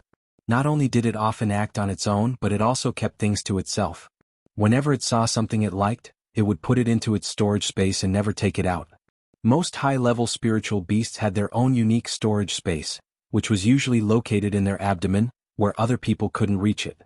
If they wanted to take out the things inside, they would have to kill it, cut off its abdomen, and make it into a Chengkuan bag. Mo Chinga naturally wouldn't do that.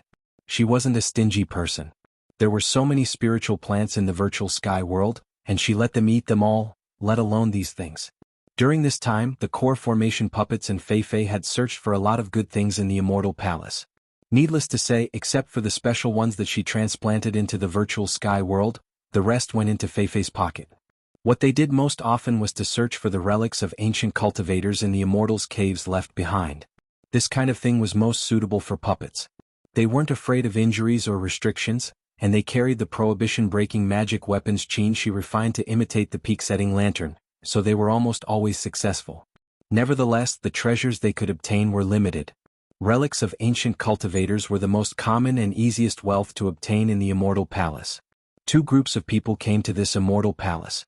One group was the 5 saints from 100,000 years ago, and the other group was the nascent soul cultivators who came with them. The 5 saints didn't care about them. They spent a lot of time looking for fated chances, so they didn't take many relics of ancient cultivators this time. However, there were many people who came to explore the Immortal Palace 4 years ago. These people weren't like them, who had the inheritance of the 5 saints and knew where the real fated chances were. Once they entered the Immortal Palace, they could only search everywhere. What they searched the most was naturally the Immortals' caves of these ancient cultivators. Most of the relics were taken away by them. As for the deification ancient cultivators' caves, they were 2 obvious targets. Almost all of them were cracked by those nascent soul cultivators, so they naturally didn't leave many treasures behind. However, in any case, the Immortal Palace was an immortal palace. Even if the big fish had been taken away, the remaining small fish and shrimps couldn't be underestimated. After all, the present was different from the past. In the Middle Ages cultivation world, resources were abundant. There were many things that cultivators didn't take seriously at that time, but now they were rare natural treasures.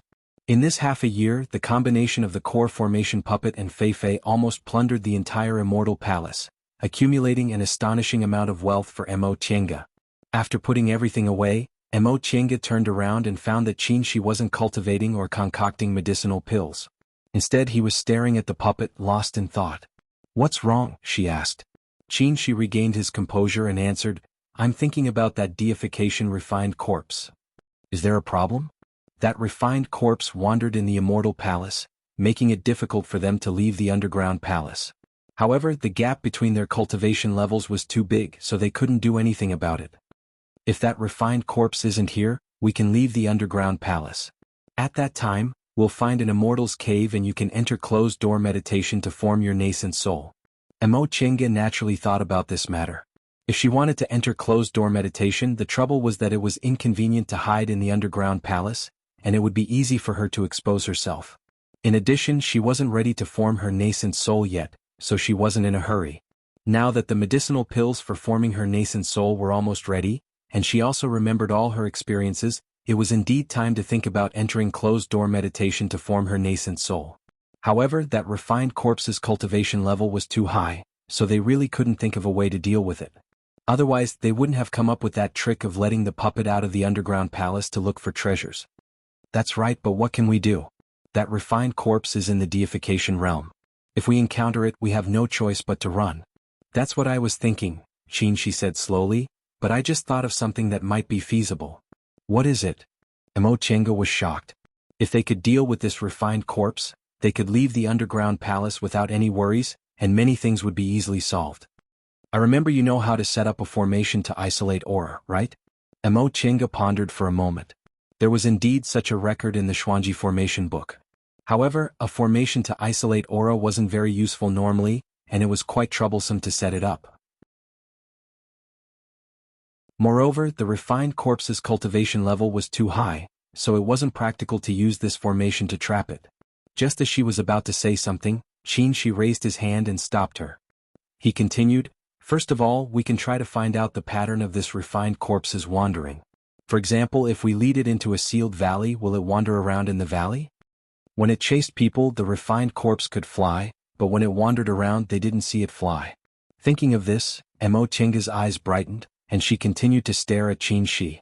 "If that's really the case, we can lead it into a sealed space, then we can set up a formation to isolate aura around it. Although this formation might not have much effect on deification realm cultivators, it should be able to reduce the range in which it can sense aura, right? As long as we don't get close to that range, we'll be safe." Mo Tienga's eyes became brighter and brighter. Yes, a formation to isolate aura might not be 100% effective on a refined corpse, but it would have some effect. As long as the range wasn't too wide, they could live outside the range with peace of mind.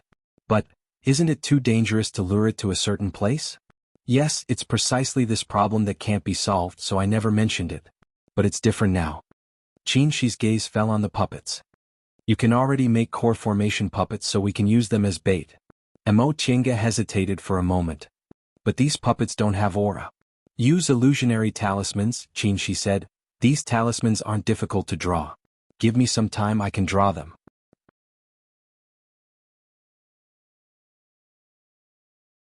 Chapter 498. After learning of their plan, Jing Xingji became excited. Both Mo Chenga and Qin Shi were quiet people. Although being trapped in the underground palace was a bit uncomfortable, it wasn't like they couldn't endure it. Jing Xingji on the other hand was different. Aside from meditating and practicing his swordsmanship, what he loved the most was strolling around. Sometimes he would just stroll around the underground palace, but sometimes he would take risks and leave the underground palace. Because of the existence of that refined corpse, he had to be very careful every time he left the underground palace. It was very unpleasant. Now that there was a way to trap the refined corpse, he was very proactive. For the sake of this plan, the three of them had made many preparations. Mo Chenga spent a lot of money and used crystal jades to make many core formation realm puppets. Needless to say, Qin Shi was drawing illusory spiritual talismans every day. As for Jing Xingji, he went everywhere with Fei Fei to look for suitable locations. Fei Fei was very familiar with the Immortal Palace, so she quickly selected a few locations for Jing Xingji to investigate. Obviously, this on-the-spot investigation was the most dangerous part, but it was also the part that didn't require any capital. Jing Xingji muttered a few words, then obediently went. Who asked him to not know how to use mechanisms or draw talismans. Moreover, he was reluctant to part with those crystal jades, so he might as well sell his labor. After several months, they finally decided on a valley. This valley was located at the very edge of the restriction of the Immortal Palace. It occupied a large area, but the spiritual qi was not strong. There were only a few deserted caves scattered around. Jing Xingji went in and explored it. It should be the residence of some low-level cultivators, and there were not too many valuable things. Most importantly, this valley was naturally closed and there were cliffs on both sides. There was no need to modify it and it could be used. By this time, Mo Chenga had already made more than 10 puppets, spending a lot of crystal jades on them. These puppets were used to lure the refined corpse, so it was impossible to retrieve them. However, in order to get out of the underground chamber, Zhang Xian couldn't care less about these losses. She had already obtained enough things from the Immortal Palace. Losing some was nothing. Qin Shi's illusionary talisman was rather difficult. He had only begun to learn the art of talisman crafting when he was in the core formation realm. Although he was rather talented, it wasn't that easy to make high-level illusionary talismans. In order to raise the grade of the illusionary talisman, he put down everything and focused on crafting talismans. After wasting a lot of talisman paper and beast blood, when he was almost out of materials, he finally managed to draw enough illusionary spirit talismans for his use. Everything was ready, and the corpse trapping operation finally began. At the exit of the underground palace, Fei Fei poked her head out and looked around. After making sure that there was no danger, she carefully crawled out. Behind him, Jing Xingji muttered, "Are you sure the refined corpse isn't nearby? It would be terrible if this entrance was discovered." Fei Fei raised her head and bit the hem of his sleeve to show her dissatisfaction. Then she turned around and led the way. Mo Chenga and Qin Shi were next. Although they could control the puppets in the underground palace with their divine senses, it was still better for them to do it themselves. 3 humans and 1 beast had concealment talismans stuck on their bodies. Under Fei Fei's lead, they soon found the refined corpse. The refined corpse was wandering along the mountain path. When it came to a dead end, it would randomly change directions. The 3 of them observed it for a while, but all they saw was that it didn't know how to cross the obstacles. "Have you chosen your route?" Jing Xingji asked. Mo Chenga nodded, then took out the puppets one by one from her Chenkuan ring. These puppets were lined up in a row and there were more than 10 of them. Each of them was the size of a real person and they stood there quietly. Mo Chenga then took out more than 10 crystal jades from her robe and opened the abdomen of the puppets. There was a small groove inside which a crystal jade could be inserted. Jing Xingji's eyes were filled with envy. "So many crystal jades. You're really willing to?" Mo Chenga rolled her eyes at him. "I'm not willing to. Take them out." Jing Xingji immediately shut his mouth. He knew that some time ago her spiritual beasts and puppets plundered the entire Immortal Palace. He even had a dark suspicion that the 2 of them had planned this beforehand. They only proposed this plan after they plundered all the good things in the Immortal Palace.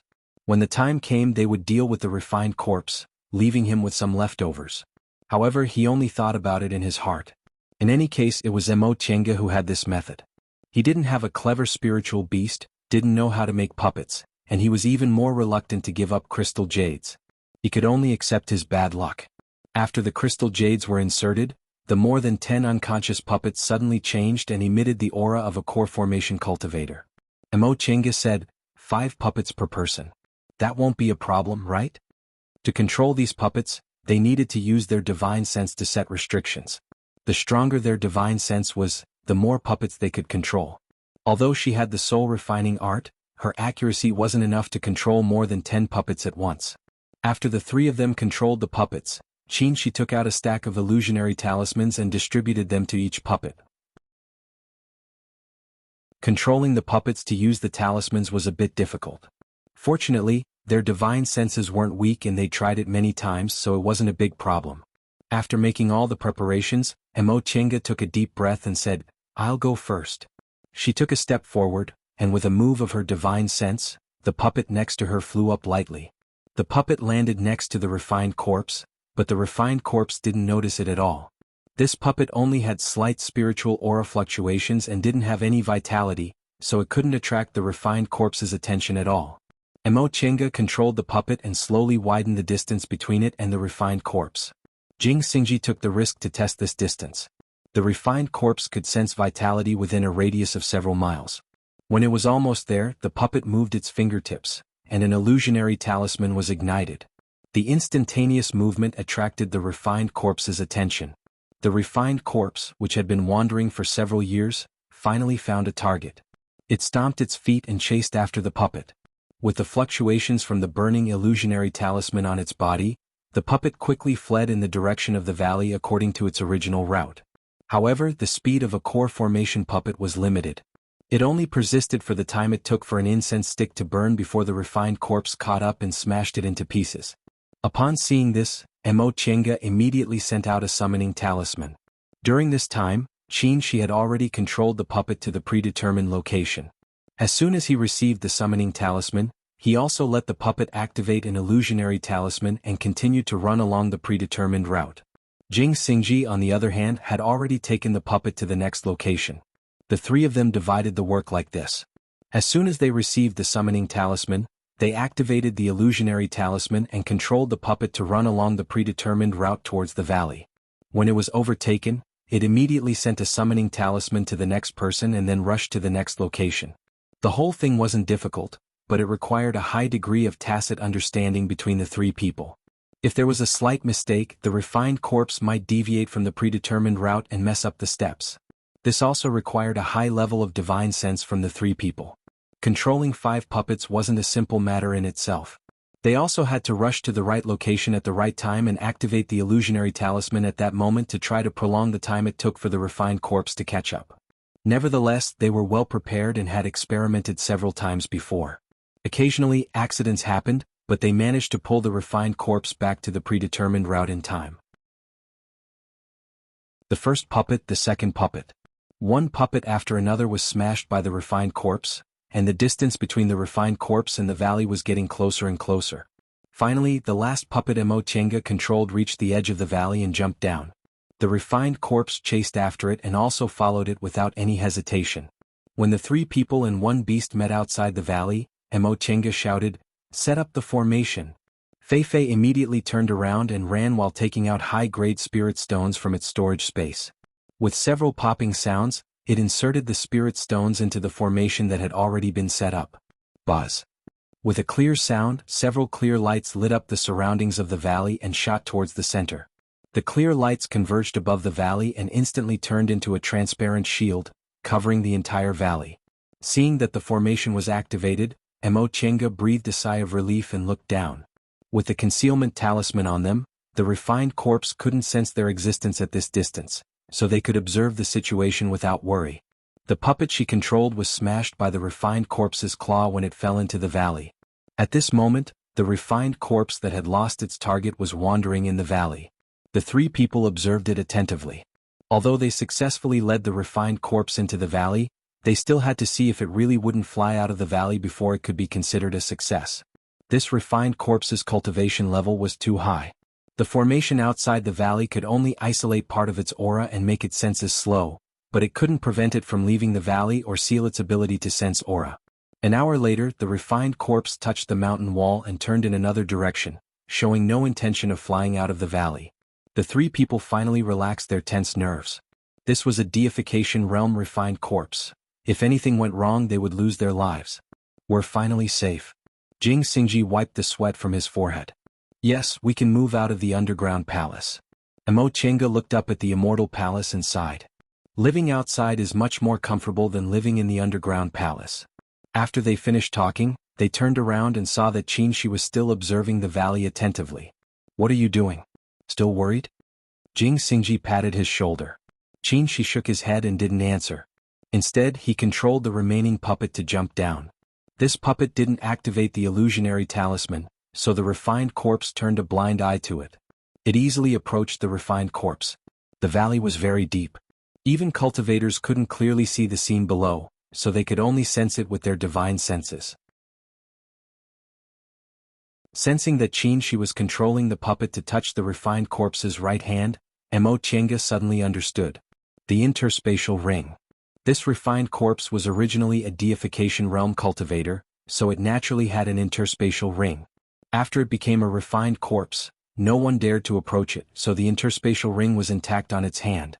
Almost all the Immortals' caves of the deification realm cultivators in the Immortal Palace had been searched, so this interspatial ring might be the only intact one. Realizing what Qin Shi was doing, Jing Xingji became excited. Quick, get that interspatial ring off. Let's divide the loot. Most of the items in the interspatial ring they got from Master Taoist Yuanmu had been taken away, but there were still so many treasures. If it was an intact interspatial ring, how many treasures would it contain? Qin Shi didn't answer him. He was still focused on controlling the puppet.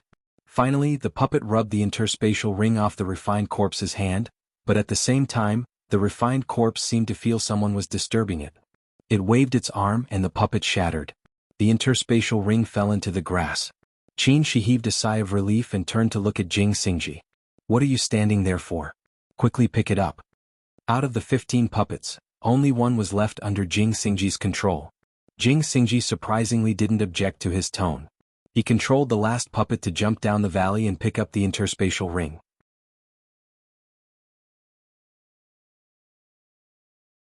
Chapter 499. After picking up the interspatial ring and making sure the refined corpse wouldn't come out again, the 3 people and 1 beast returned to the underground palace. Sure enough, there were a lot of good things in the interspatial ring. Not to mention the high-grade spirit stones and crystal jades, there were medicinal pills, materials, magic weapons and so on. After more than 100,000 years, the medicinal pills and spiritual plants had almost lost their spiritual aura and were of no value. Jing Xingji picked some materials related to sword nurturing and gave the rest to Qin Shi and Mo Chenga. The 3 of them divided the magic weapons equally. Even if they didn't need them, they could sell them for spirit stones. The cultivation technique jade slips could be duplicated, so each of them had 1 copy. Finally, there were the high-grade spirit stones and crystal jades. Since Jing Xingji gave up most of the materials, he got some more. Finally, there was the interspatial ring. Mo Chenga and Qin Shi already had it, so they gave it to Jing Xingji. Unfortunately, they didn't find the token for the storehouse in the interspatial ring. However, even if they had the token, it would be difficult for them to enter again. The restriction outside the storehouse would automatically repair itself. In the past few years, it had already been restored to its original state. With their cultivation levels, it would be difficult for them to break it. In any case, the interspatial ring was already an amazing wealth. The 3 of them each got something. Not only did they make up for the corpse trapping operation, but they also made a lot of money. Everyone was happy. Then they put away the things, informed Yang Qingji, and left the underground palace. Yang Qingji practiced the primordial devil art, so the most suitable place for cultivation was still the original cave. Therefore he still did closed-door meditation in the cave and didn't plan to go out. As for Mo Chenga, Qin Shi, and Jing Xingji, after leaving the underground palace, they found abandoned immortals' caves full of spiritual aura according to the demarcated safe area and settled down separately. There was no shortage of immortals' caves full of spiritual aura in this immortal palace. The best ones were naturally those on isolated peaks. These immortals' caves originally belonged to deification cultivators. Several years ago, when they entered the immortal palace, the restrictions on the immortals' caves were almost cracked by those nascent soul cultivators, and the good things were basically swept away. They didn't have to spend much effort to repair the immortals' caves and rearrange the restrictions, then they could live there. Out of the 15 core formation puppets they worked hard to make, 14 were destroyed. Mo Chenga was very distressed. Later, she went to find the wreckage and repaired it. Mo Chenga put 2 of them into the virtual sky world to replace the 2 destroyed stone sculpture puppets. As for the other one, it stayed outside to serve tea and handle chores. Mo Chenga ordered the puppets to tidy up the main cultivation room. She was very satisfied when she looked at the neat and tidy Immortal's cave. The cave they chose was located on the highest peak of the Immortal Palace. It was remote and very quiet. Once they left the cave, they could see the entire Immortal Palace. The scenery was extremely beautiful. The only drawback was that the spiritual chi here was slightly lacking, and the cave abode was also slightly smaller. No matter how small the cave abode was, it was still the residence of the sect's deity transformation stage elders. It had all the necessary cultivation rooms. It was just that the disciples did not live in a big place. As for the spiritual chi, it was even more unnecessary. How could the spiritual chi in this immortal palace be lacking? Besides, once they left the underground palace, Missouri Tienga would enter closed-door meditation to form her nascent soul, so the two of them would definitely enter the virtual sky world. What happened outside didn't really matter. After she settled down, she didn't immediately enter closed-door meditation. Forming one's nascent soul wasn't a trivial matter. A little carelessness could lead to irreversible consequences. If she couldn't form her nascent soul when her core shattered, her 100 years of cultivation would go down the drain. Therefore, in addition to Mo Yaoqing and Fu Yaozi's cultivation experiences, Qin Shi also recalled the situation when he formed his nascent soul and carefully summarized some details for reference. As for Mo Chenga, she was comprehending her state of mind. When her state of mind was calm and she was sure there were no mistakes, she would enter closed-door meditation again. A phoenix cry came from outside, followed by the breath of a spiritual beast. Mo Chenga stood up and went out of the cave. She saw Qin Shi feeding a dazzling bird medicinal pills. "Is this your dazzling bird?" The bird in front of her was about 3 feet long. Its whole body was red and bright like flames. Its long tail feathers were extremely gorgeous, very similar to a phoenix's tail. The most peculiar thing was that the bird had 2 eyeballs in each of its eyes, so it was called a dazzling bird. The dazzling bird was a very rare kind of spiritual beast. Not only was it good at using fire magic, but it also had extraordinary strength. Among spiritual beasts of the same rank, it was very powerful. According to ancient records, the dazzling bird had part of the phoenix's bloodline and was a branch of the divine beasts from the distant past era. It also had the effect of warding off evil. Mo Chenga remembered that Qin Shi obtained this dazzling bird when he was still in the foundation building realm and had raised it for 200 years. However, like most cultivators, the spiritual beasts they raised couldn't keep up with their cultivation levels and couldn't help them in fights of magical power, so he rarely brought it with him. When she left, this dazzling bird was only in the 5th rank, but now it was already in the 7th rank. If it advanced again, it would be an 8th rank spiritual beast, which was equivalent to a nascent soul cultivator. Qin Shi fed the last beast spirit pill to the dazzling bird, then patted its head. The dazzling bird let out a cry, spread its wings and flew into the air. He said, "Thanks to the beast spirit pills you left behind, this dazzling bird advanced 2 ranks in more than 50 years. In a few dozen years it'll probably advance to the 8th rank." Really? Looking at the dazzling bird flying in the air, she was very envious. It's really strange. Your dazzling bird can smoothly advance from the 5th rank to the 7th rank, but Feifei and the others ate so many medicinal pills, but none of them advanced? Qin Shi smiled. Don't you think about how old they are? I've raised this dazzling bird for at least 200 years. Although I'm not as extravagant as you, I still fed it a lot of medicinal pills. How long have Feifei and Xiaohua been with you? In my opinion, although spiritual beasts don't have as many bottlenecks as human cultivators, their lifespans are amazing, so they often need to accumulate energy for a long time. Maybe when they advance to the 5th rank they need to accumulate energy. Look at Xiaofan the sea dragon. It's the oldest, but hasn't it already cultivated to the peak of the 5th rank? I reckon it can advance to the 6th rank soon. Mo Chenga thought about it and agreed. Although Feifei and Xiaohua were spiritual beasts she got a long time ago, they had only cultivated for a little more than 100 years. As for Xiaofan, although it hadn't been with her for long, it was already more than 800 years old. It was usually the most well-behaved, unlike Feifei and Xiaohua who dared to eat any spiritual plants. But among the 3 spiritual beasts, it cultivated the fastest. Presumably, Qin Shi's words about accumulating energy were somewhat reasonable. By the way, do you still remember the blood-eating vine? Speaking of spiritual beasts, Mo Chenga suddenly remembered this thing. When they first entered the Immortal Palace, they passed by a forest of blood-eating vines. Fu Yaozi said that these things fed on spiritual beasts and were also great supplements for them, so they cut a lot of them and put them in their Chenkuan bags. Of course I remember. I also plan to use this thing to try to help the dazzling bird advance to the 8th rank. You can also see if these blood-eating vines can help your spiritual beasts break through their bottlenecks. Without hesitation, the two of them took out the blood-eating vines they cut and distributed them to their spiritual beasts. When the 4 spiritual beasts saw the blood-eating vines, they were like cats seeing fish. Their reactions were surprisingly similar and they all pounced on them to eat. Mo Chinga was curious and asked Fei Fei, "Is this thing delicious?" Fei Fei nodded vigorously while busily gnawing on it. It had always been very concerned about its image, so there weren't many times when it didn't care about its demeanor. She asked Xiaofan again, "Xiaofan, do you recognize this thing?" Xiaofan was more well-behaved than Fei Fei. Upon hearing her question, it stopped and answered, "I don't know, but it smells delicious. I feel comfortable eating it and my spiritual aura circulates very fast." Oh. It seemed this was the intuition of spiritual beast. "The 3 of you don't eat too much at once," she warned them and left the virtual sky world. Inside the cave, Qin was sitting in front of a table. Beside him were piles of medicinal pills, magic weapons and sundries. There were also several Qingquan bags on the table. Upon seeing this, Mo Chenga raised her eyebrows. "What are you doing? You took out all your belongings?" She shook the Qingquan ring in his hand and said, "With this thing, I don't need a Qingquan bag anymore." They obtained a Qingquan ring from the deification ancient cultivator in the first cave on the top of ascetic cliff. Later, Master Taoist Yuanmu gave them another Qingquan ring during the negotiation. Together with the Qingquan ring in the hands of the deification refined corpse, they had exactly 1 Qingquan ring for each of Jing Xingji's group. Qingquan rings were many times more advanced than Qingquan bags. In the current cultivation world, the most advanced Qingquan bags were made from the fur under the belly of high-rank spiritual beasts. High-rank spiritual beasts had a unique storage space with a very large capacity.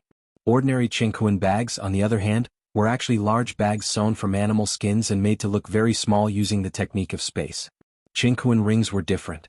They were made using the distant past era space-tearing technique. The space inside was not only large but also independent. It was especially suitable for storing spiritual plants, medicinal pills, and other things that needed to preserve spiritual aura. Qingquan bags couldn't compare at all. Moreover, even if a restriction was placed on a Qingquan bag, it was very easy to remove. The Qingquan ring, on the other hand, was different. A more complicated restriction could be placed on it. If the cultivation level of the person who obtained it wasn't high enough, they couldn't open it.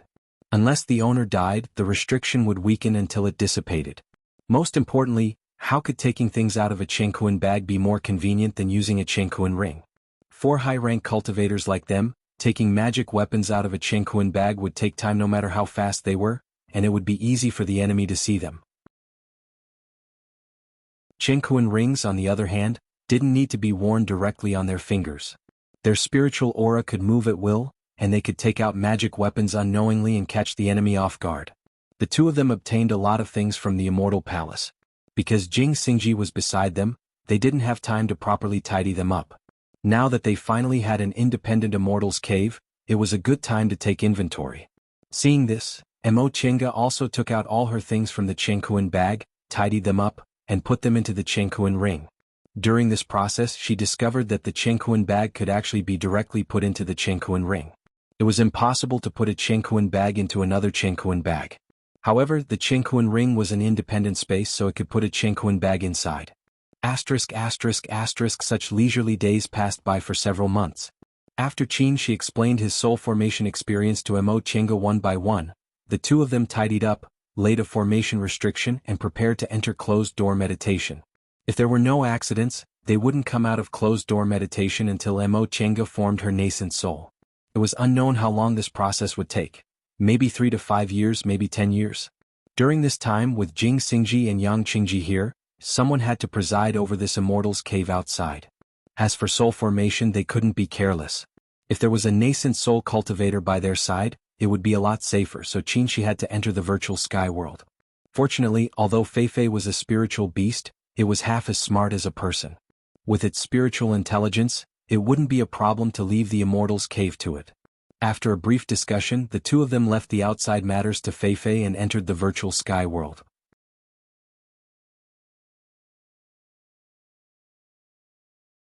Chapter 500. The two of them already had experience with entering closed-door meditation in the virtual sky world to form their nascent souls. It had only been 60 to 70 years since the last time Qin advanced to the nascent soul realm, so the preparations this time were very easy. Mo Chenga laid a spirit-gathering formation around the closed-door meditation room. Qin had long finished concocting the medicinal pills she needed. They didn't have any special methods to increase their chances of advancing to the nascent soul realm, but the art of Sunu and Taiyuan record were top-grade cultivation techniques. Coupled with the environment of the distant past era in the virtual sky world and the spiritual pills concocted from 10,000-year-old spiritual plants, their chances of advancing to the nascent soul realm were already very high. Chenga, after you enter closed-door meditation, don't try to form your nascent soul right away. First, carefully recall everyone's soul formation experiences and experience their realms. Once you understand everything, you can circulate your spiritual aura and try to break through to the nascent soul realm. Mo Chenga complied one by one. After she finished preparing everything, she entered the closed-door meditation room. She sat cross-legged in the seclusion room and activated the spirit-gathering array. She took a deep breath and closed her eyes. She still remembered when Qin formed his nascent soul. She once boasted shamelessly about how she had the aptitude that was hard to come by in 1,000 years and the fated chance that was hard to come by in 10,000 years, so why couldn't she become the youngest nascent soul cultivator in the history of the celestial pole? Today she was merely 160 years old. She was already at the peak of the completion level and was about to break through to the original level. She smiled and stopped sighing in her heart. The sentence was actually just a joke. Although she was confident she could form her nascent soul, she never cared about the time. What was important about forming the nascent soul sooner or later? Ever since she set foot on the path to immortality, she never gave up on herself. Every step she took was steady, which was much more important than becoming the youngest nascent soul cultivator in the celestial pole. Concealing his spirit in qi, he calmed his mind and easily entered a meditative state. Everything around him was gone. Nothing could be seen, nothing could be heard, nothing could be felt. She felt as if she had returned to her mother's embrace. It was warm, serene, tranquil until it disappeared. Gradually, even his heart melted in this kind of nothingness. He couldn't find himself, yet he was everywhere. Where am I? She asked herself, but her surroundings were empty, as if even time and space did not exist. This kind of nothingness that didn't even exist was so frightening when she was awake. But at this moment she was very calm, so calm that she didn't even think about finding out the reason. Because this kind of nothingness made her feel a sense of tranquility and fulfillment that she had never felt before. In the empty void, a speck of light finally appeared. The light grew brighter and brighter, slowly enlarging until she saw people and objects. This was a small village under the jurisdiction of Lianqing in Jin country in the secular world. There were only about 300 to 400 people in total. Everyone had only one surname, so this village was named Mo's village after their surnames. In the vast territory of Jin state, there were countless small villages like this one. They were inconspicuous, but this was the only place that had a different meaning to her. Her lonely and happy childhood, the people she had loved and hated flashed before her eyes one by one. Then came the 10 years of wandering from place to place, suffering all the bullying and injustice. At that time she always thought that when she succeeded in her cultivation in the future, she would definitely seek revenge on them. She would ruthlessly step on their faces and look at their terrified expressions, and she would feel extremely carefree.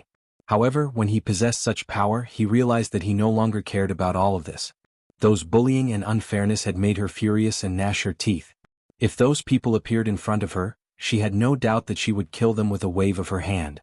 But even so, she would not deliberately seek revenge. Because she had a higher goal. In front of this goal, those people who once held grudges in her heart were insignificant. It was as if humans were as insignificant as ants in front of her. This goal was called the path of immortality. In the distant past era, when heaven and earth were first separated, gods came to the world and demonic spirits appeared. Insignificant humans struggled with birth, aging, illness, and death. They yearned for the power to move mountains and drain seas, just like demonic spirits or even gods. Thus, cultivation came into being. What was cultivation?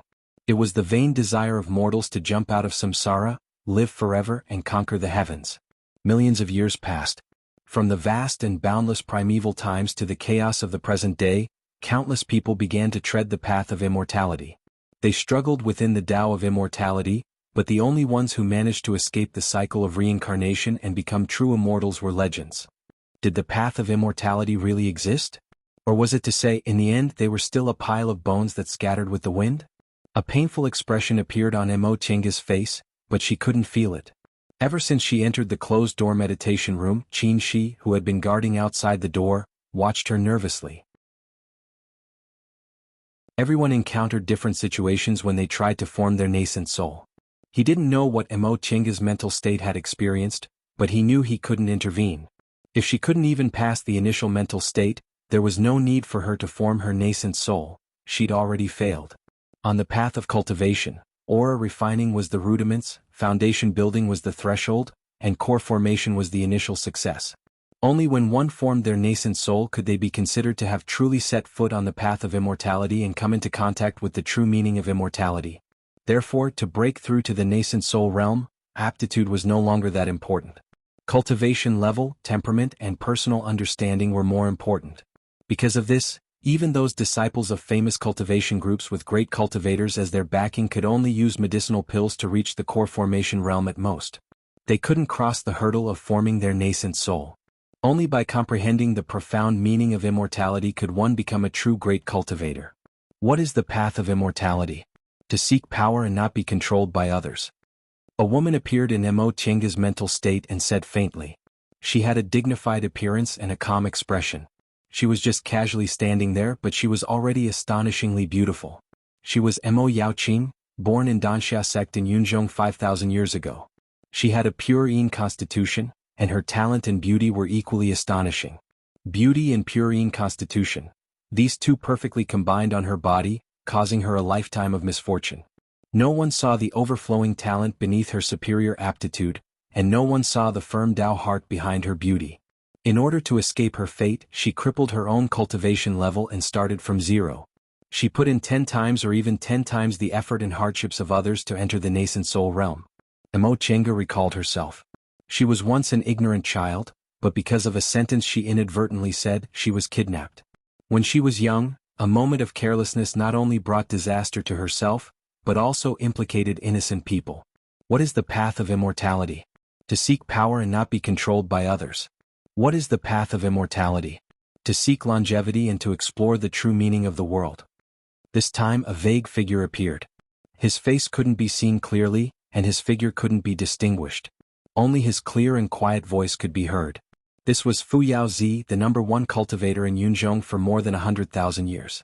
He was a maverick individual cultivator, a legendary genius cultivator who advanced into the deification realm. In his life he didn't have many misfortunes, but he was full of ups and downs, and every step he took was extremely difficult. He was considered to have a waste spiritual root, had no wealth, and had no backing. He could only rely on his own 2 legs to advance step by step on the path of immortality. But even so he never gave up. From an insignificant little aura refining cultivator, he went through countless difficulties and dangers, successfully built his foundation, and entered the threshold of the cultivation world. Later he obtained an incomplete art of the origin. Relying on his firm Tao heart and intelligence, he advanced step by step on the path of immortality. But after he became a great cultivator, he didn't become arrogant at all. He still diligently explored the path of immortality. What is Tao? What is human? What is heaven and earth? Where does Tao come from? Where does human go? Where is the end of heaven and earth? Can insignificant human beings really have the power to change heaven and earth? And where does the gate of eternal life open? What is the path of immortality? To seek immortality, to explore the true meaning of the world. Countless people and countless things kept appearing in Mo Chinga's mind. Questions, doubts, and eventually calmness. The spiritual aura in the closed-door meditation room gradually stabilized. Outside the closed-door meditation room, Qin Shi took a deep breath. Finally she passed the first hurdle. He had failed to form his nascent soul 3 times, and every time he failed at the first hurdle. This hurdle wasn't too dangerous, but it was a crucial hurdle on the way to the nascent soul realm. Only with a firm belief could she continue walking on the path of immortality. If she hesitated for even a moment, she wouldn't be able to move forward. After an unknown amount of time, Mo Chinga opened her eyes. She felt her heart was as calm as still water, and she took the medicinal pills she prepared one by one. After she took all the medicinal pills, a powerful spiritual aura burst out of her body. She didn't panic and slowly guided the spiritual aura to move in her body. Yin and yang were Tai Chi, and the combination of the five elements was primal chaos. Everything in this world, as long as it was alive, couldn't escape from yin, yang, and the five elements. Mastering yin, yang, and the five elements meant mastering the world. Chin. She stood motionlessly outside the closed-door meditation room, feeling the fluctuating spiritual aura. This was the second hurdle of soul formation, and it was also the most dangerous hurdle. During this process, the body would absorb countless spiritual auras, and if the meridians and dantian could withstand the test, their gold core would shatter and they would form their nascent soul. If their gold core shattered but couldn't withstand the test, they wouldn't be able to form their nascent soul. In that case, hundreds of years of cultivation would go down the drain. He waited quietly. If an accident happened, he would stop her, protect her gold core, and preserve her cultivation. Nascent soul could be tried again, but once her gold core shattered, everything would be irreparable, and she would have to start all over again. But what made him feel strange was that although everything in the closed-door meditation room was stable and countless spiritual auras were rushing into Mo Chenga's body, the moment her gold core shattered and she would form her nascent soul didn't come. 1 year, 2 years, 3 years, time passed quickly and everything in the closed-door meditation room seemed to have stopped. This made Qin Shi very puzzled, but he couldn't think of anything. During the soul formation process, if other people intervened, it could easily lead to a tragedy. Right now, aside from taking too long, everything was normal for Mo Chenga. If he rashly intervened, he might end up making a fool of himself. After all, when it came to soul formation, everyone had different experiences. His own soul formation process could only be used as a reference. There are also people who take more than 10 years to form their nascent soul. Maybe that's what happened to Mo Chenga? He could only guess like this. Inside the closed-door meditation room, Mo Chenga was already immersed in the cycle of yin and yang and the alternation of the five elements. She had no idea that someone was restless outside. 5 years, 10 years, 15 years, time didn't stop in the slightest.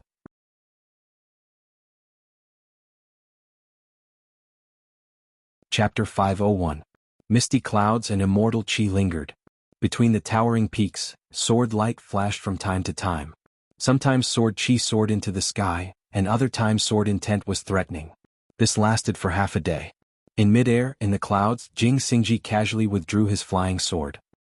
He looked with satisfaction at the brilliant and incomparably sharp flying sword in his hand. This was the ownerless sword that he obtained from an ancient immortal mansion when he built his foundation. Until today he still did not know what precious material this sword was made of, but after recognizing its master and nourishing it for more than 200 years, the sword was connected with his mind, sharper and sharper, and the sword intent was stronger and stronger.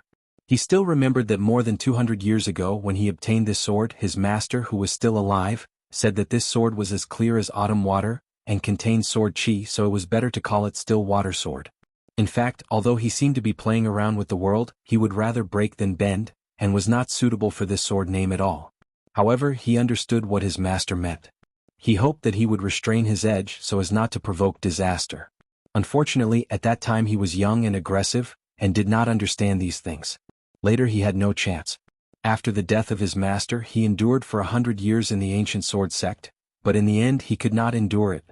The still water sword was called still water, but he had cultivated it into a sword of swift and fierce killing intent. But he did not regret it. What was the use of enduring? In this world, strength was everything. With strength one could be above others. He did not have the opportunity of Qin Shoujing and Mo Qingwei, but in this immortal palace he also obtained a lot of good things. Just high-grade spirit stones alone, after 20 years of unscrupulous cultivation, he still had tens of thousands of pieces, which was almost an unimaginable wealth outside. In the world of immortal cultivation, middle-grade and above spirit stones were rare. Even Yuanying stage cultivators on weekdays mostly used low-grade or middle-grade spirit stones to trade, and kept high-grade spirit stones for their own use. Ordinary Yuanying stage cultivators, most of their transactions were in the tens of thousands, and their total net worth was only $1 million or so. Tens of thousands of high-grade spirit stones were equivalent to hundreds of millions of low-grade spirit stones. This made him sigh. Ancient times were ancient times, and high-grade spirit stones were not valuable. Unfortunately, although this huge immortal palace was also made of high-grade spirit stones, there were restrictions.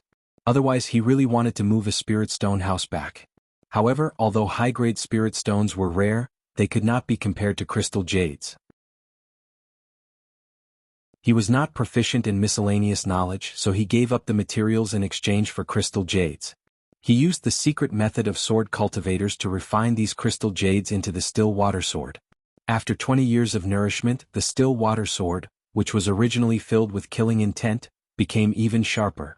In his view, it was not inferior to the wind feather sword. The only cultivator of the ancient sword sect at the late Yuan stage, venerable swordsman Yuanying, who was known as the best sword in the world. Thinking of this, he could not help but look towards the northeast. There was also a lone peak there, quietly sitting in the corner of the immortal palace. Speaking of which, it was strange. It had been 20 years. What were Qin Shoujing and Emo Qingwei doing? Unexpectedly, he did not even take a step out of the cave. Even if he went to visit, he would just send his spirit beast to send him away. He knew that after leaving the underground palace, Missouri Qingwei would go into seclusion to form her nascent soul, but even so, it shouldn't be to the extent of not seeing her for 20 years, right? The little devil cultivator in the underground palace had already reached the peak stage of the core formation realm and was planning to enter secluded meditation to form his nascent soul. Besides, she was in seclusion, so why didn't Qin Shoujing go out? When it came to forming one's nascent soul, no one else could help. Could it be that they were having a good time here and forgot to go out? This thought suddenly popped up in Jing Xingji's mind, and then he felt that he was thinking too much. No matter how good this immortal palace was, it was useless if they couldn't get out. They would not be stupid. But why didn't they appear for 20 years? Did Emo Qingwei succeed in forming her nascent soul? With a stomach full of questions, he wanted to go to their cave to have a look, even if he knew that the one who sent him away must be that spirit beast with eyes looking at the sky. After thinking about it for a while, Jing Xingji finally decided to go back to his cave to meditate. No matter what, improving his cultivation was the most practical thing. Turning around in midair, he was about to ride his sword back to the cave, when suddenly he stopped and turned his head again to look towards the northeast. "Spiritual light," he blurted out. He saw the cave in the northeast direction suddenly burst into a bright spiritual light, and countless spiritual qi rushed over there, converging into a little spiritual light, surrounding the entire cave. The celestial phenomenon of forming a nascent soul. When the auspicious clouds appeared and spiritual birds flew, Jing Xingji was certain. Joy appeared on his face. It seems that Emo Qingwei succeeded in forming her nascent soul. In this way there were 3 nascent soul cultivators among them. In addition, Yang Qingji was close to forming his nascent soul, which was one step closer to their plan. But this scene only lasted for less than half an hour before it stopped. There was no sound of wind and thunder, and there was no follow-up celestial phenomenon. When the spiritual light dissipated and everything returned to normal, Jing Xingji was confused again. What was going on? How could the celestial phenomenon of forming a nascent soul only reach this level? It should have lasted at least half a day. Did Emo Qingwei succeed in forming her nascent soul? If she didn't succeed, how could there be a celestial phenomenon? If she succeeded, how could the spiritual light dissipate so quickly? And even the most basic sound of wind and thunder didn't appear. It was said that in ancient times, when a cultivator formed his nascent soul, there would be a minor heavenly tribulation, because the nascent soul cultivator had already obtained the magical power to move mountains and seas and entered the gate of immortality. Today, the minor heavenly tribulation no longer appeared, but the sound of wind and thunder was inevitable. This was the trace left by the minor heavenly tribulation, and it was also a symbol of the cultivator's great success in forming his nascent soul. He was full of doubts, and the flying sword under his feet turned and flew towards the northeast. *******, Emo Qingga opened her eyes. Her whole body felt comfortable and full of power. She gently waved her sleeves, and the spiritual aura around her surged. She stepped out of the closed-door meditation room. At first glance, she saw the person she expected, just like when he formed his nascent soul. Their eyes met. After a long time, he said in a hoarse voice, "Finally?" Emo Qingga smiled and naturally put her arms around his waist. He also reached out to hug her. After a long time, the two of them calmed down and walked out of the virtual sky world hand in hand. "What's going on? Why did it take 20 years? Qin," she asked. 20 years? Emo Qingga was surprised. "You said I was in closed-door meditation for 20 years? Yes, if it weren't for the fact that your spiritual aura was very stable, I would have thought you had an accident." Emo Qingga was also puzzled. "I just felt that the spiritual aura was very comfortable, and I didn't feel anything. Later, when my core broke and formed my nascent soul, it was also natural and I didn't take the initiative to guide it." "Really?" Qin pressed her pulse and carefully felt it for a while. In the end he said happily, "It seems to be a good thing. The spiritual aura in your whole body is very condensed. It doesn't look like you've just formed your nascent soul at all." Emo Chenga was relieved to hear what he said. Although she felt her nascent soul was very smooth, 20 years was indeed a bit abnormal. After all, she started to form her nascent soul as soon as she entered the closed-door meditation room, unlike some cultivators who cultivated to a certain level before starting to form their nascent souls. The so-called closed-door meditation for dozens of years was actually only a few years. She recalled her experience of forming her nascent soul. She had smoothly passed the first mental trial. After taking the medicinal pill, she had been absorbing spiritual energy. This process wasn't something she had actively controlled, but it had happened naturally. At the last moment, when the conditions were right, her earth core shattered and she became a nascent soul. The process of her core breaking was also very smooth, and she almost didn't feel any pain. Perhaps because her primordial spirit was strong enough and she absorbed enough spiritual aura, she easily absorbed the power after her core broke and formed her nascent soul. Finally, it was the real inner demon trial. It was different from the inner demon trial during core formation. During soul formation, one had to pass the first mental trial before they could enter the step of breaking their core to form their nascent soul. After forming their nascent soul, they still had to pass the real inner demon trial. The mental torture at the beginning tested the cultivator's heart towards Tao and whether they had a firm belief in continuing to advance on the great Tao of the nascent soul realm. As long as there weren't any obvious flaws in their mental state, this trial wasn't difficult. However, the inner demon trial was much more terrifying. Any fears or expectations would appear in this trial. If they couldn't control themselves and got lost in the inner demon, all their efforts would be in vain. Fortunately, all these years she never relaxed her mental training, so she didn't immerse herself in the inner demon for long. She easily got rid of it. After talking about herself, she began to ask about the outside world in the past 20 years. During these 20 years, she had been guarding the virtual sky world. At first he felt strange and didn't dare to leave. Later he found her condition stable, so he calmed down and paid attention to her condition while cultivating. After being tempered by the vermilion bird's breath, he needed to adapt to his body and spiritual aura again. The 3 Yang Real Fire on the 3 Yang Real Fire sword had transformed into the more overbearing vermilion bird's flame. Even the extreme Yang Real Fire had been fused with the vermilion bird's breath. In his Dantian, the pure Yang spiritual aura and the vermilion bird's breath combined to form a new and powerful force. But because of this, he needed to refine the Yang spiritual bead again. Otherwise, he wouldn't be able to control the vermilion bird bow that had been absorbed into the Yang spiritual bead.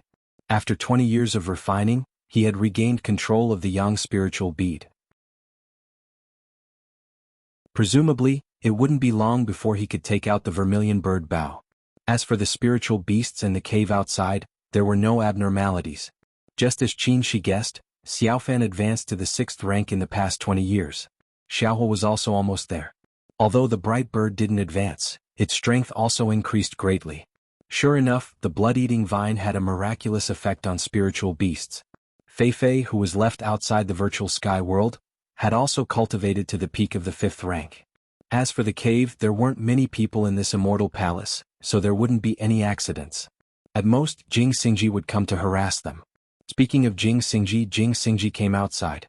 Qin Shoujing and Mo Qingwei, you should come out of your closed-door meditation now, right? He didn't send them a summoning talisman.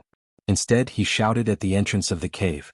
Mo Chenga and Qin smiled at each other, then stood up and opened the restriction on the cave. Upon seeing them, Jing Xingji immediately withdrew his flying sword and rushed inside. Did you advance to the nascent soul realm or not? He asked. He quickly scanned Mo Chenga from top to bottom. Upon discovering that she had indeed become a nascent soul cultivator, his expression became strange. Did you pass the inner demon's trial? Are there any problems? Mo Chenga didn't understand why he looked like this. Otherwise, how could I still be standing here? Fellow Taoist Jing, what are you doing? Jing Xingji rubbed his nose and said, I saw the celestial phenomenon of your nascent soul formation outside, but there was no sound of wind or thunder, and the spiritual light dispersed very quickly. I thought you advanced to the nascent soul realm but didn't pass the inner demon's trial. He then muttered to himself, it's strange. Since you advanced to the nascent soul realm smoothly, why is the celestial phenomenon only half complete?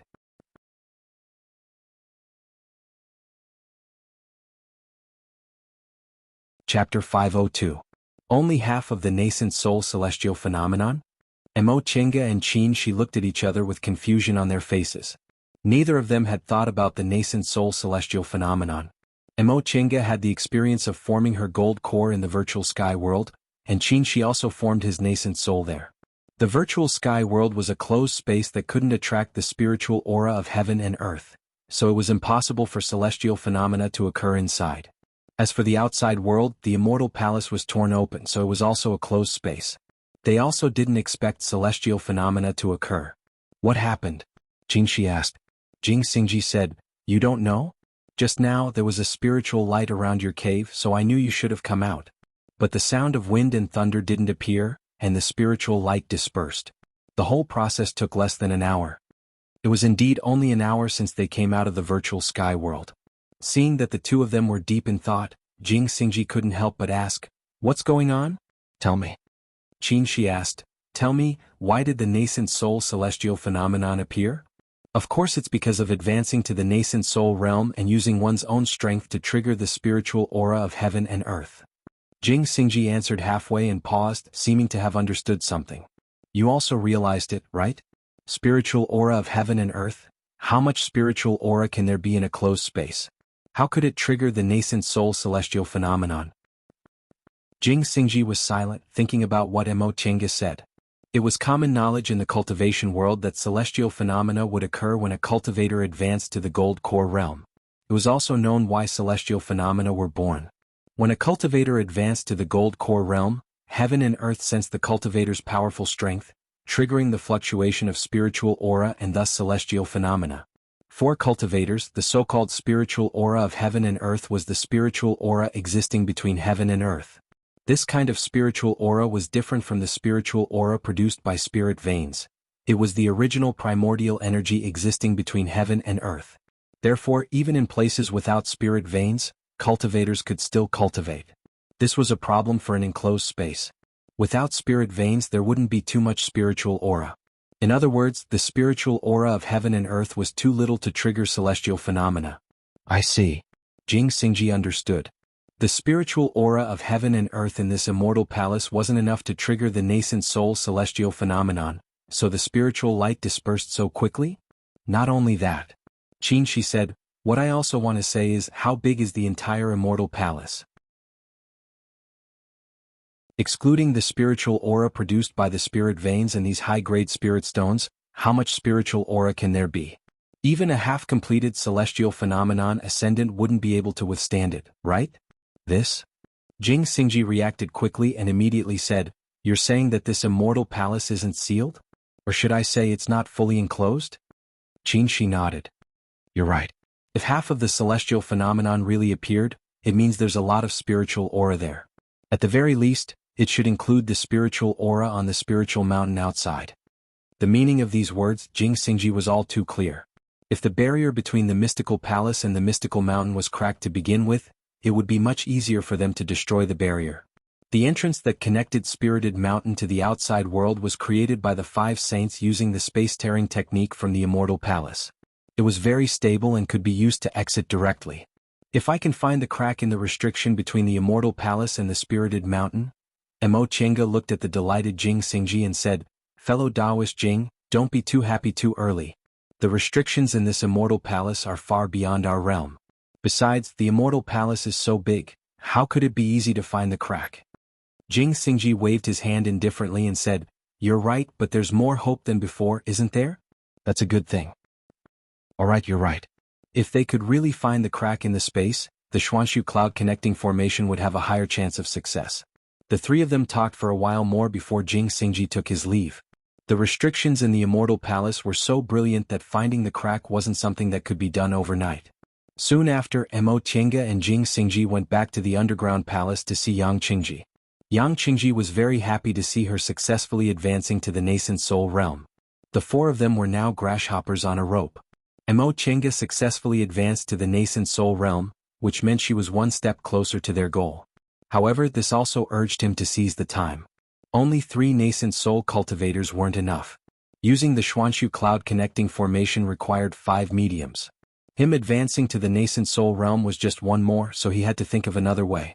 After leaving the underground palace, the two of them were about to return to their immortal's cave when Fei, who had been crouching on Emo Chenga's shoulder, said, "Wait, I'll take you to a place." What place? Could there be a good place in this immortal palace that Fei took a fancy to?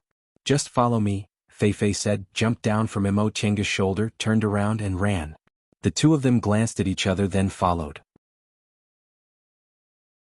Fei was very sensitive to the aura of spiritual treasures, so it must have found some kind of treasure. After Yang Qingji practiced the primordial devil art, the aura of the primordial devil in the immortal palace basically disappeared, and the deification refined corpses were trapped in the valley. Now there were only some refined corpses and demonic beasts with low cultivation levels in this immortal palace, so the danger was greatly reduced. Although Fei was a spiritual beast and didn't have any offensive spells, it was very brave. Presumably in the past 20 years, it had searched every corner of the immortal palace. Two people and one beast went further and further away from the buildings of the immortal palace, deep into the back mountain. This immortal palace occupied a very vast area, even including part of the mountain range. Back then, Fu Yaozi said that the depths of the back mountain was the real interior of the immortal palace. From what he saw, it might be the location of the immortal's cave of the cultivator with the highest cultivation level in this ice palace. However, he and the other four people couldn't enter because of time constraints and their low cultivation levels. When she entered the immortal palace that year, Emo Chenga didn't think about entering the back mountain. They also didn't have much time, and their divine abilities and wisdom were inferior to the 5 saints, so it would be a waste of time to come. Later, when she was trapped in the immortal palace, leaving the immortal palace became her biggest goal, so she naturally didn't think about it. Since even Fu Yaozi didn't recommend her to come and explore, it meant that the possibility of her entering was almost zero, so why should she waste time? Besides, she had already obtained great benefits from the immortal palace, so being too greedy wasn't a good thing. She followed Fei until they reached a dense forest. She saw Fei darting in and out of the forest, seemingly following some kind of pattern. The more Emo Chenga followed, the more baffled she became. In the end, she suddenly remembered something. Is this a formation? Fei stopped and turned to look at her. Your reaction isn't slow at all. Ignoring its tone, Emo Chenga asked, "What's going on?" This formation is very clever. I can't see any clues at all. How did you know how to break it? This isn't the way to break it, Fei said. This is the 9 Palaces 8 trigrams formation that was widely spread in the distant past era. This formation doesn't have any lethality, and it's mainly used to prevent others from entering. As long as you understand the footwork, you can enter. This formation is a simplified version of the 9 Palaces 8 trigrams formation. Presumably, many of its mysteries have been lost since the distant past era. I see. She felt strange. Fei had no interest in formations, so how could it suddenly understand ancient formations? Then do you know how to break it? Fei glanced at her. I know how to walk. I don't know how to set it up. As they spoke, their vision suddenly brightened. They were already out of the dense forest. This is. Upon seeing the scene in front of them, both Emo Chenga and Qinshi were dumbfounded. In front of them was a small valley with luxuriant grass, strange rocks, waterfalls and clear blue pond water. In terms of scenery, this small valley could be regarded as quiet and elegant. It was an excellent place to stay. However, no matter how beautiful the scenery was, it was nothing in the cultivation world. Their cultivation group's encampment was a celestial mountain, and there were many places with beautiful scenery. However, there was an extremely clever blocking formation outside this small valley, and Fei was so cautious. Could it be that there was something special about this place? With this thought in mind, the two of them glanced at the scenery in front of them one by one. After looking for a long time, they didn't find anything unusual. The spiritual aura was quite dense, but it was only a little bit denser than the immortal palace outside. It was nothing compared to the virtual sky world. There were also some spiritual plants, but they weren't any special species. Moreover, there didn't seem to be any mineral deposits. After looking for a long time, Emo Chenga was still very confused, so she asked directly, Fei, why did you bring us here? Are there any treasures here? Fei was squatting by the pond to wash its claws. After it finished washing, it began to comb its golden fur. The treasures are right in front of us, it said lazily. Right in front of us? Qinshi's eyes moved. He suddenly approached the pond and squatted down. Could it be this water? Fei rolled on a big rock by the pond. You have a good eye. It was obviously a compliment, but when it came out of its mouth, it felt awkward. However, the two of them were used to it, so they both ignored its tone. Emo Chenga walked closer, scooped up a handful of water and looked at it carefully for a while. She felt it was no different from ordinary spiritual water, and the spiritual aura inside was very weak, not even comparable to the famous spiritual springs in the celestial pole. As for what was special, it seemed to be very clean, so clean that there were almost no impurities, which was very rare in spiritual springs. This is spirit-tempering water. Feifei didn't let them be confused for too long. It's the cleanest water in the world, it can wash away all impurities. Ah. Emo Chenga was a little surprised. She once wanted to get rid of the remaining devil aura on the Fuxing sword, but she couldn't find a suitable method. Feifei told her there used to be a kind of treasure in this world called spirit-tempering water, which was the nemesis of devil aura. Unfortunately, this thing had long disappeared from the world, and she couldn't find any clues to find it. Later, Fu Yaozi woke up. He wasn't afraid of the devil aura on the Fuxing sword at all, so Emo Chenga didn't worry about it anymore. She didn't expect to see spirit-tempering water here. Whether it's concocting pills or refining tools, adding spirit-tempering water can greatly improve the success rate. If you can refine it into a magic weapon, it'll be even better. This thing is the nemesis of devil aura, so it'll be very easy to deal with devil cultivators. Emo Chenga finally understood. No wonder there was a strange formation outside this valley, it turned out there was such a treasure inside. During the war between the righteous and the devil, this spirit-tempering water showed its effect.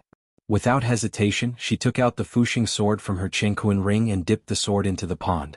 With a cheese sound, the Fuxing sword emitted a light smoke, and the devil aura attached to the sword dissipated at a speed visible to the naked eye.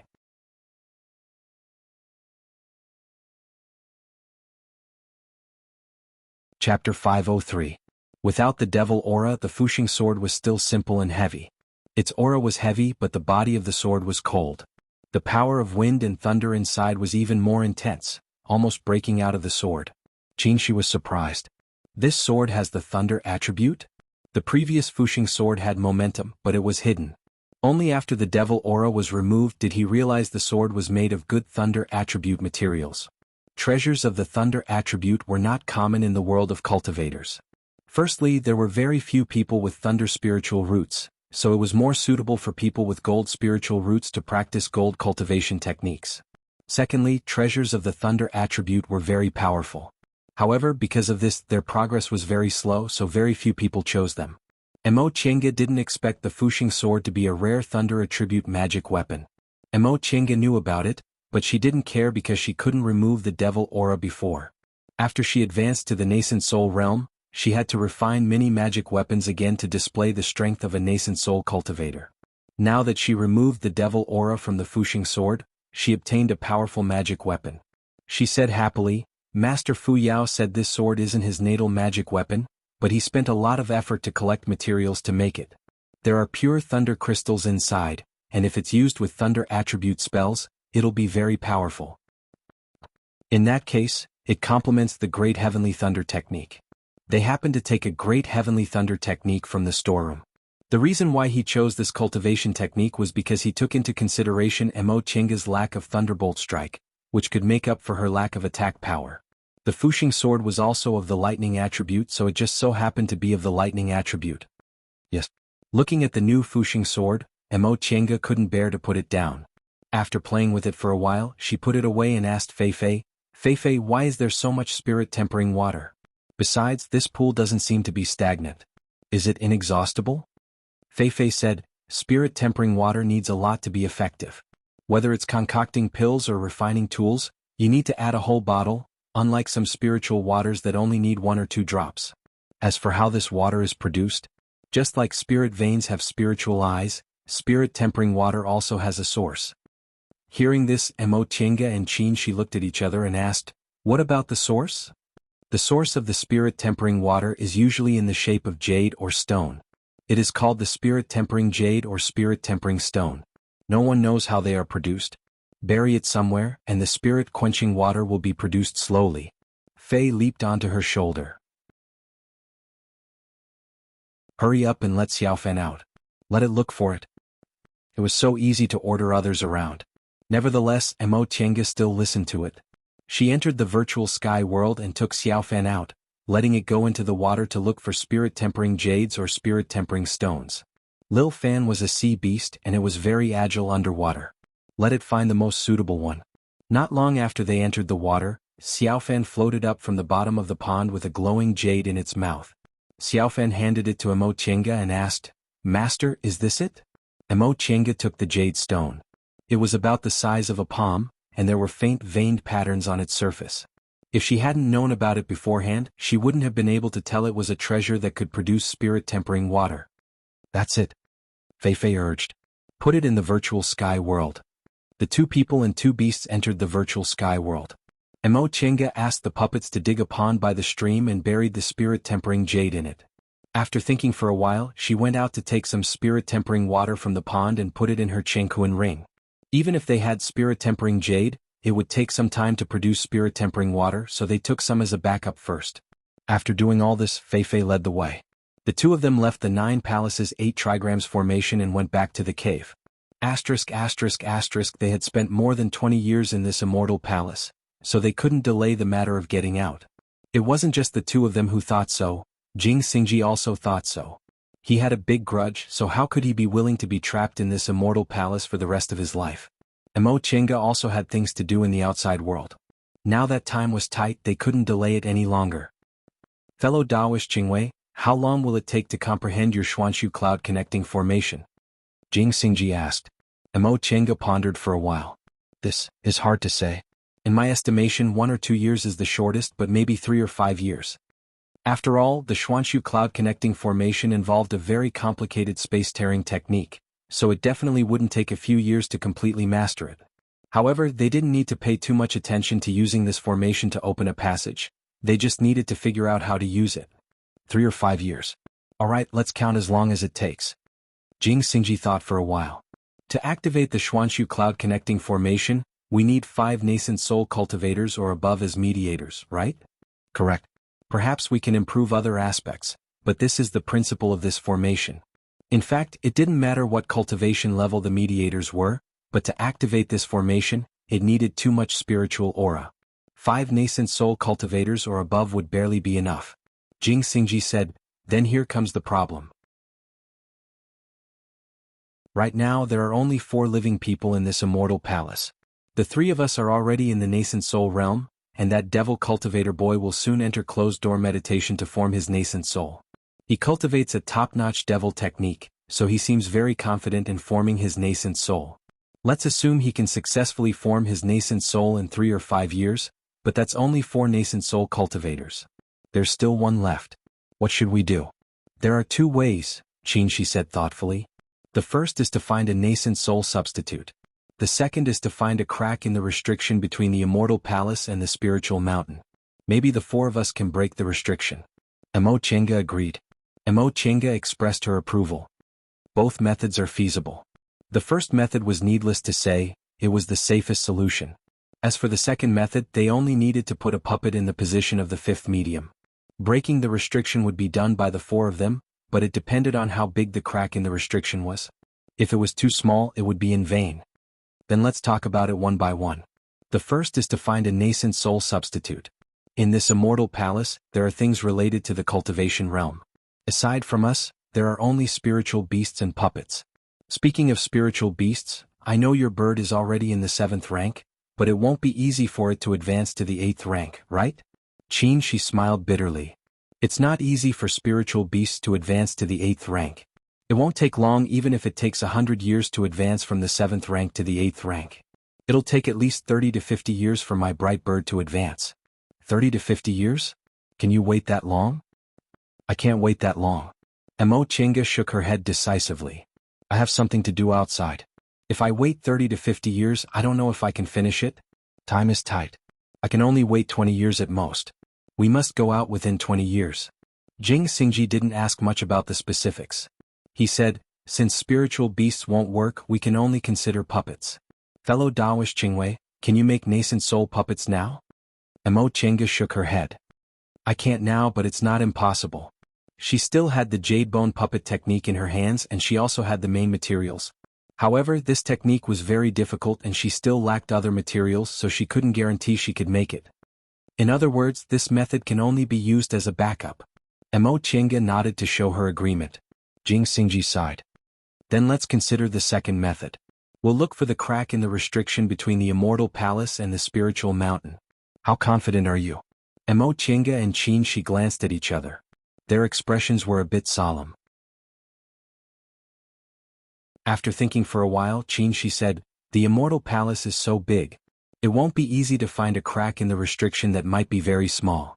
Not to mention the restriction is so brilliant that we might not be able to find it with our eyesight.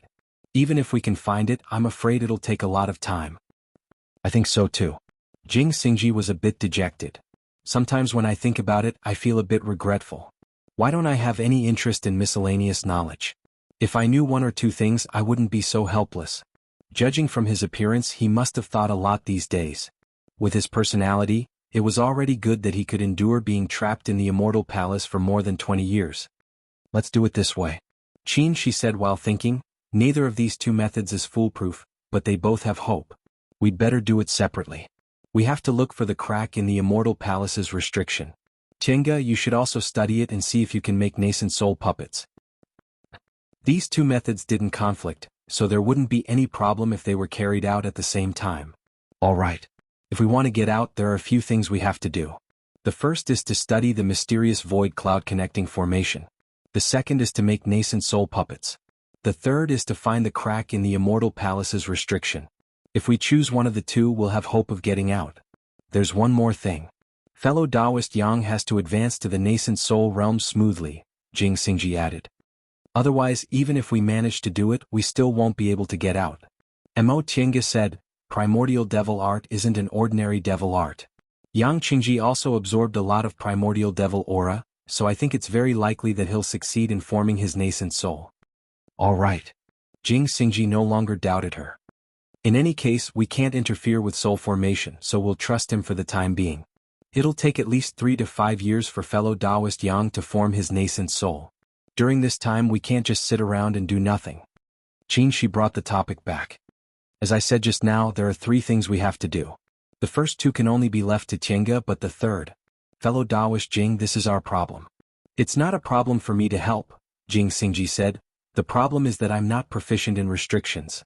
I'm afraid I won't be able to find it even if I find it. This isn't a difficult problem, Mo Qiange interrupted. I have a magic weapon here called the sensing bell. It's very sensitive to fluctuations and restrictions. Senior Marshal brother, you can refine another one. The 2 of you can take one with you. Concocting pills and refining tools were Qin Shi's strengths. Since he had the refining method, he could refine it as long as he didn't lack materials. Thus, the 3 of them reached an agreement. Among the 4 people in Immortal Palace, Yang Qingji only needed to focus on his closed-door meditation to form his nascent soul. If he successfully advanced to the nascent soul realm, it wouldn't be too late for him to join them. Mo Qiange's first task was to study the mysterious cloud connecting formation. In her spare time, she would see if she could refine nascent soul puppets. Qin Shi first refined the sensing bell, then he and Jing Xingji went to look for cracks in the restrictions around Immortal Palace. With this kind of division of labor, in 3 to 5 years, they would have some progress in leaving Immortal Palace. Having come to a conclusion, Jing Xingji left with satisfaction. Next, they had to take action to leave Immortal Palace. As she watched Jing Xingji's departing figure, Mo Qiange suddenly said, "Say, what if the cracks in the restrictions are near the refined corpses?" Qin Shi was dumbfounded. He didn't know how to answer. You're tuning in to the Han Li's Wuxia Adventures YouTube channel. We're so grateful for your support, and don't forget to subscribe to join us on this incredible journey through captivating stories. Your generosity through donations truly makes a world of difference, as it's the primary source of revenue that allows me to expand and enhance this channel for you. Thank you from the bottom of my heart for being a part of this adventure.